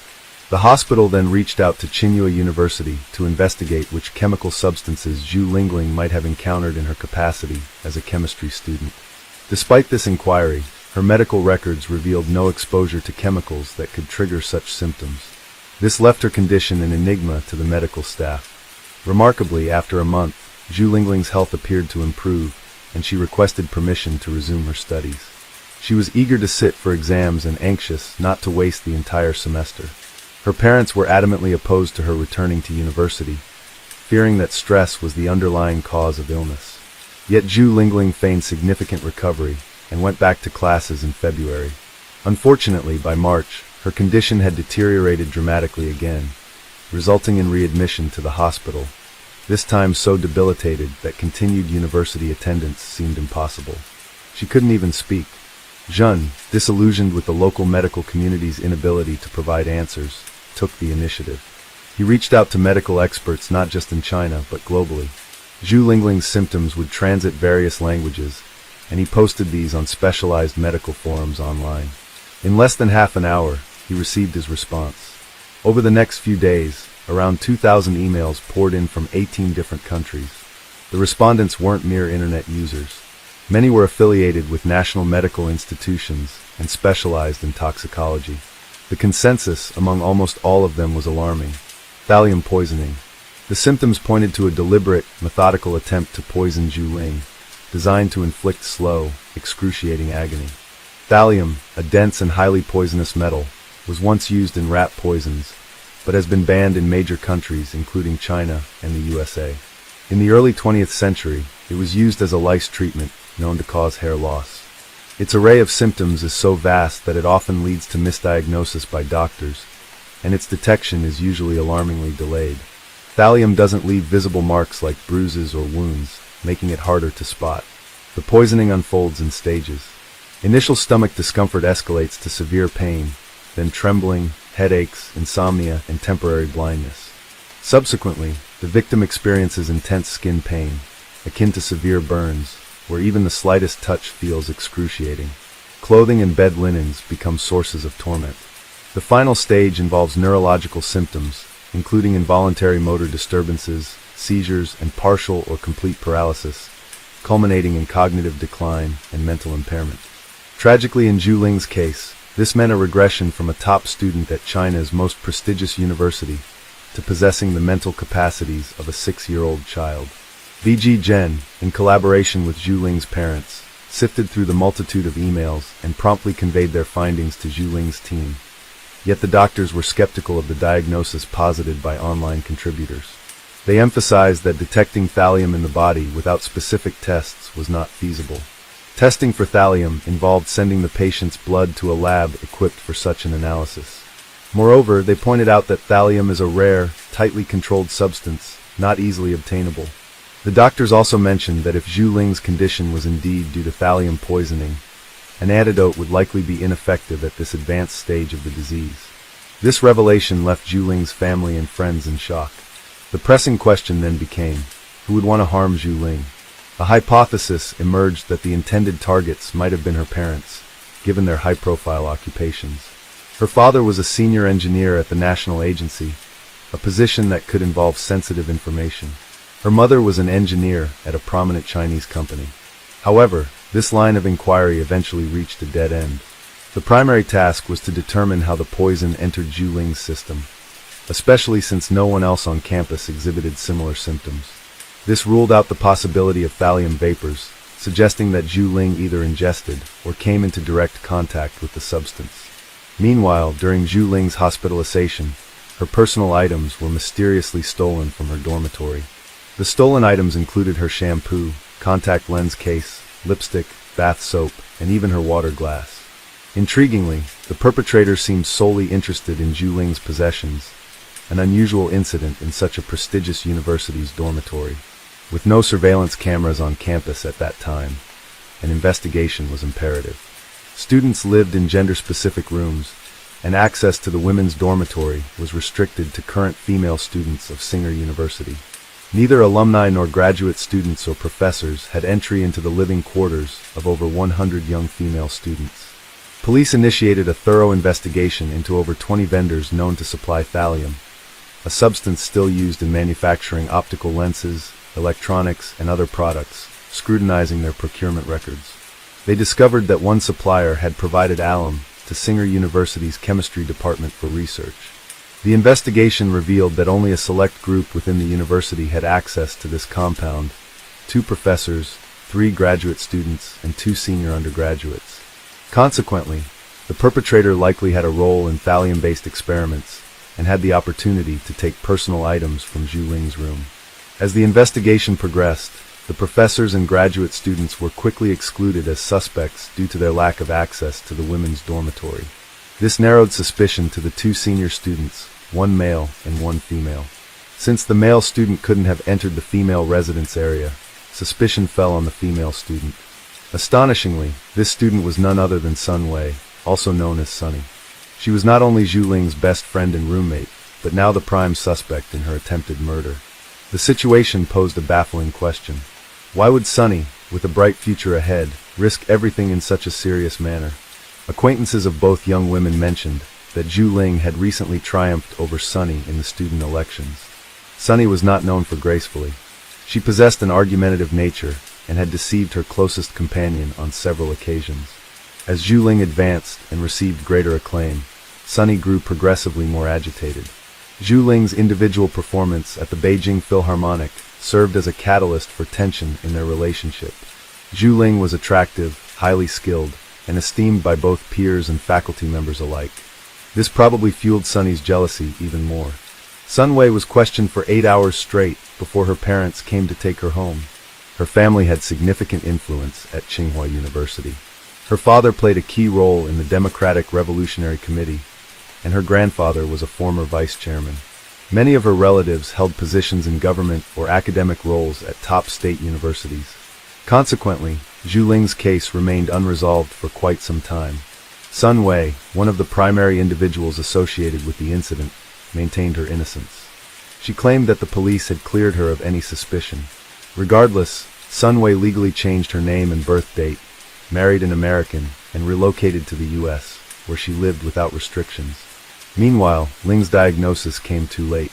It was eventually confirmed that thallium had caused her mysterious illness. By the time it was detected, the levels of thallium in her body were extraordinarily high. The antidote, Prussian blue, proved ineffective due to the advanced stage of poisoning. Ling was declared permanently disabled with irreversible nerve damage. She now has a child's mental capacity, experiences facial paralysis, and is bound to a wheelchair. Later on, Ling's family received $14,000 from the hospital due to misdiagnosis and mishandling of her case. The closure of the case by the police occurred quietly, without notifying Ling's family, which only added to their tragedy and suspicions. Zhu Ling lived until she was 50 years old before passing away. Her parents found solace in the fact that she could live so long in such a state. Unfortunately, the individual responsible for her condition was never brought to justice. Hello friends, welcome to my channel. Today I'm going to present to you another disturbing case, the case of Paige Bergfeld. The discovery of Paige Bergfeld's car marked the beginning of On That Day. A red Ford Focus belonging to the missing Paige was discovered. However, the location where the car was found and its condition raised significant questions and suspicions. The vehicle was situated in a remote area Paige rarely visited. Moreover, it was completely engulfed in flames, suggesting that something alarming and unusual had occurred. The county district attorney scrutinized the case closely. His preliminary findings indicated the fire surrounding the car was intentional. This conclusion was corroborated by the fact that nothing else had burned in the vicinity. The strange incident involving Paige Bergfeld's car turned out to be just the beginning of an even more intricate story. June 28, 2007 is a date forever etched in the memories of Paige's family and friends. On that ordinary day, Paige left her children with a friend, Carol Linderholm, early in the morning. Everything seemed normal. No one anticipated trouble or imagined what was soon to transpire. Paige, a responsible mother, always called or came to pick up her children on time. However, when Paige did not return to pick up her children, friends and relatives tried contacting her, but received no response. 8-year-old Jazz, her eldest child, took initiative in searching for his missing mother. After sending several messages to her phone without any reply, Jazz insisted on searching with Carol. They went to the police station, where Jazz reported his mom hadn't returned for him. The community was shocked by her mysterious disappearance, and many were eager to assist in her search. Consequently, a massive public search operation commenced to bring this young woman back to her children and loved ones. That same day, Frank Bergfeld, Paige's father, received a call from an official with the sheriff's department. The message was brief and shocking. His daughter had disappeared. Frank quickly realized something serious was amiss. He attempted to contact Paige, but there was no response. Left with no other option, Frank called his eldest son, Craig, who lived on the opposite side of the country. Without a moment's hesitation, Craig purchased a one-way ticket and arrived in town ready to assist in the search for his sister. Family and friends combined efforts with police and volunteers to initiate a massive search operation. People from various neighborhoods gathered to look for Paige, meticulously combing the surrounding areas and checking every possible corner where any trace of her could be found. The police began by examining Paige's history with her loved ones to determine if they had any involvement in her disappearance. Naturally, authorities directed their attention to Paige's relationship with her first husband, Howard Bigler. Paige and Howard's relationship traced back to her high school years. After graduating from high school, Paige enrolled in the nursing program at the University of Florida, where she met a young man named Howard Bigler.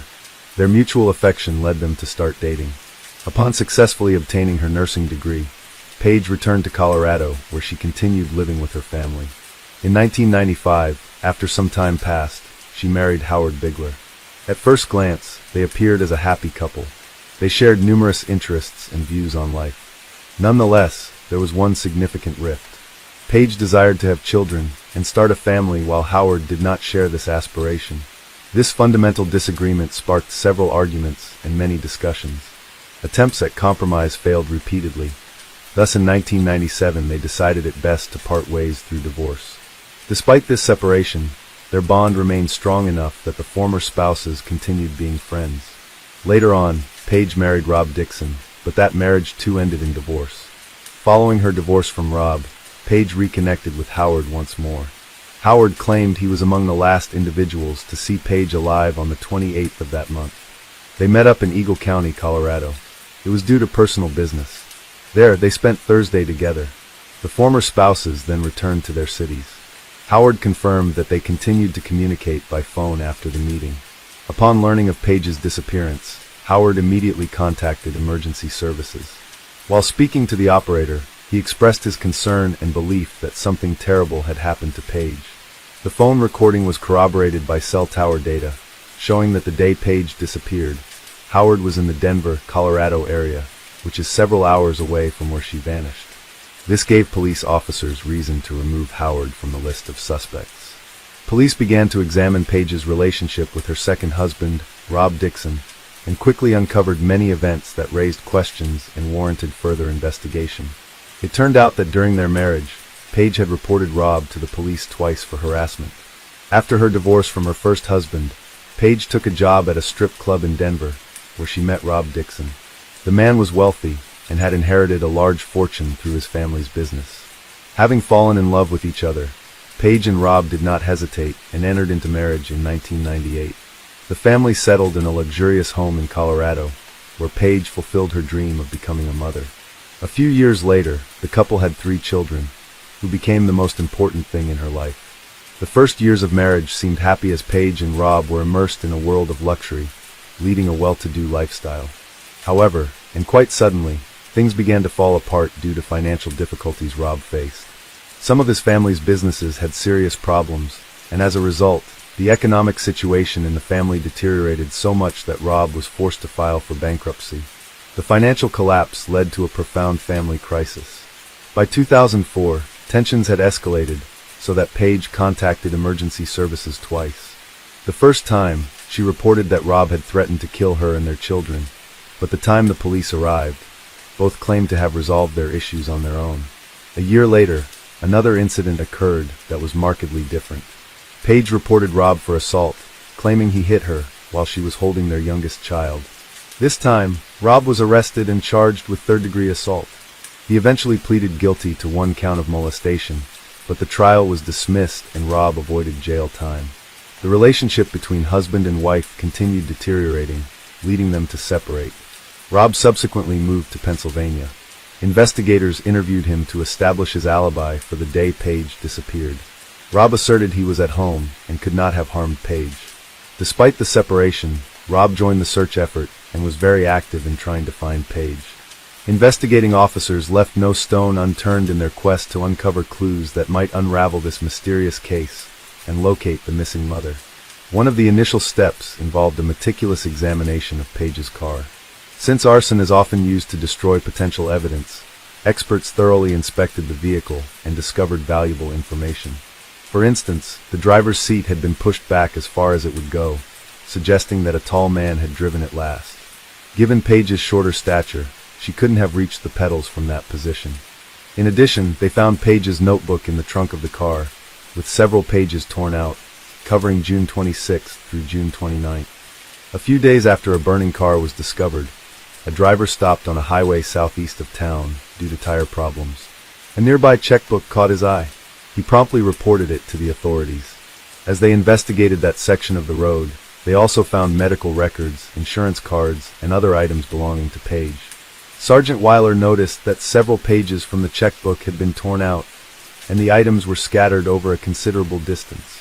Most significantly, a business card found at the scene became key to revisiting the investigation. It was revealed that Paige led a secret life unknown to her loved ones. The business card indicated she worked to carry. This discovery challenged all previous assumptions about Paige Burkfeldt's disappearance. From that point forward, police officers faced previously unimaginable circumstances. After her divorce, Paige realized she needed to work hard and earn enough to provide for her children and meet their needs. She's starting a children's clothing business, while simultaneously teaching dance lessons and selling kitchen supplies at a company. Despite her busy schedule, Paige always made time for her children, attended parent-teacher association meetings, and stayed active in school groups. However, this new discovery by the police upended everything known before. It turned out she had been living a completely secret life with another phone used exclusively for professional activities related to her job as an escort. This phone became essential in unraveling the complex mystery that even Paige's close friends and family couldn't have imagined. Investigators were now faced with many questions. Why did such a devoted mother and successful businesswoman decide to live this double life? How was this secret profession connected to her disappearance? All these queries became priority in the investigation, adding layers of complexity and intrigue. Using the cell phone found in Paige's car, detectives accessed a list of contacts and calls made and received in the hours leading up to her disappearance. The last call from that phone was made on June 28th around 9 p.m. After analyzing this information, 7 individuals were identified as suspects. One of them was Lester Ralph Jones. Investigators paid special attention to Jones due to his criminal history, which included violence against women and kidnapping. For one incident, he served 5 years in prison. But that wasn't that alerted the police. A white car, matching the description given by Carol Paige's friend, also raised suspicions. Carol shared crucial details with detectives. She recounted a day when Paige approached her car and noticed another white car blocking her driveway. Annoyed, she got behind the wheel to maneuver out, but ended up colliding with the other vehicle. The unknown driver immediately fled the scene. With this information, investigators speculated that Lester might have been obsessed with Paige and possibly following her. Further digging revealed that Lester Jones had tried to schedule an appointment with Paige the day before she disappeared. When questioned, Lester denied knowing anything about Paige's disappearance and provided fingerprints and DNA samples. However, many suspicious items were found in his home. A disposable cell phone, men's wigs, a sheet with an escort services phone number, and women's lingerie in various sizes. Particular attention was given to the disposable cell phone found at Lester's residence. Analysis of call records from Paige's cell phone indicated that on the day she went missing, someone tried contacting her multiple times from an unregistered number. When questioned further, Lester claimed he didn't own a second cell phone, indicating he lied to police. Police determined that the phone had been purchased at a supermarket on North Avenue. Store video footage confirmed Lester was indeed the purchaser of that disposable cell phone. When he was shown the video footage, he refused to acknowledge that was him. As a result of all this, Lester Jones became the prime suspect in Paige's disappearance. With no concrete evidence pointing to his guilt, the police to follow him and attempted to find Paige's body in order to have enough evidence to press charges. The case was put on hold for several years. Meanwhile, the young woman's family and loved ones were at a loss for grief. No one knew what had happened to the young mother, and the search seemed hopeless. As time went on, the hope that Paige would be found alive was dwindling. That all changed in 2012, when a hiker accidentally stumbled upon human remains in a ravine among rocks and bushes in Delta County. The find was discovered very close to the road, where Paige's personal belongings had been found 5 years earlier. Experts who arrived on the scene were almost certain that it was the body of the young mother. The experts ran a DNA test, and the results confirmed that it was Paige. She was found, but it was a grisly end to her story. The exact cause of death could not be determined due to the condition of the body. However, it was found that Paige had been struck many times, as several of her bones were broken, particularly the bones in her face. As a result, it was determined that she died from injuries sustained during the beating. This information added to the horrific drama of the story. Paige's body was underground, and due to years of soil erosion, ended up on the surface. This may explain why she was not discovered earlier. Lester Ralph Jones' case came to a halt for several years after Paige's remains were discovered. In November 2014, he was charged with kidnapping, first-degree murder, and second-degree murder. However, the trial didn't begin until July 2016 and lasted 22 days. Prosecutors argued that Lester, who already had a history of violence against women, was frustrated at not being able to see Paige after trying to get an appointment with her. The main witness for the prosecution was Lester's ex-wife, Lisa. She recounted how he kidnapped and threatened to kill her at gunpoint in the late 1990s. Lisa Lester found it difficult to come to terms with her decision to end the relationship on multiple occasions. Once, he attacked the couple gun in hand. Tragically, Lisa's partner was shot in the head. A month later, Lester threatened her again, telling her she might end up at the bottom of a lake. Fortunately, Lisa managed to escape and contacted the police.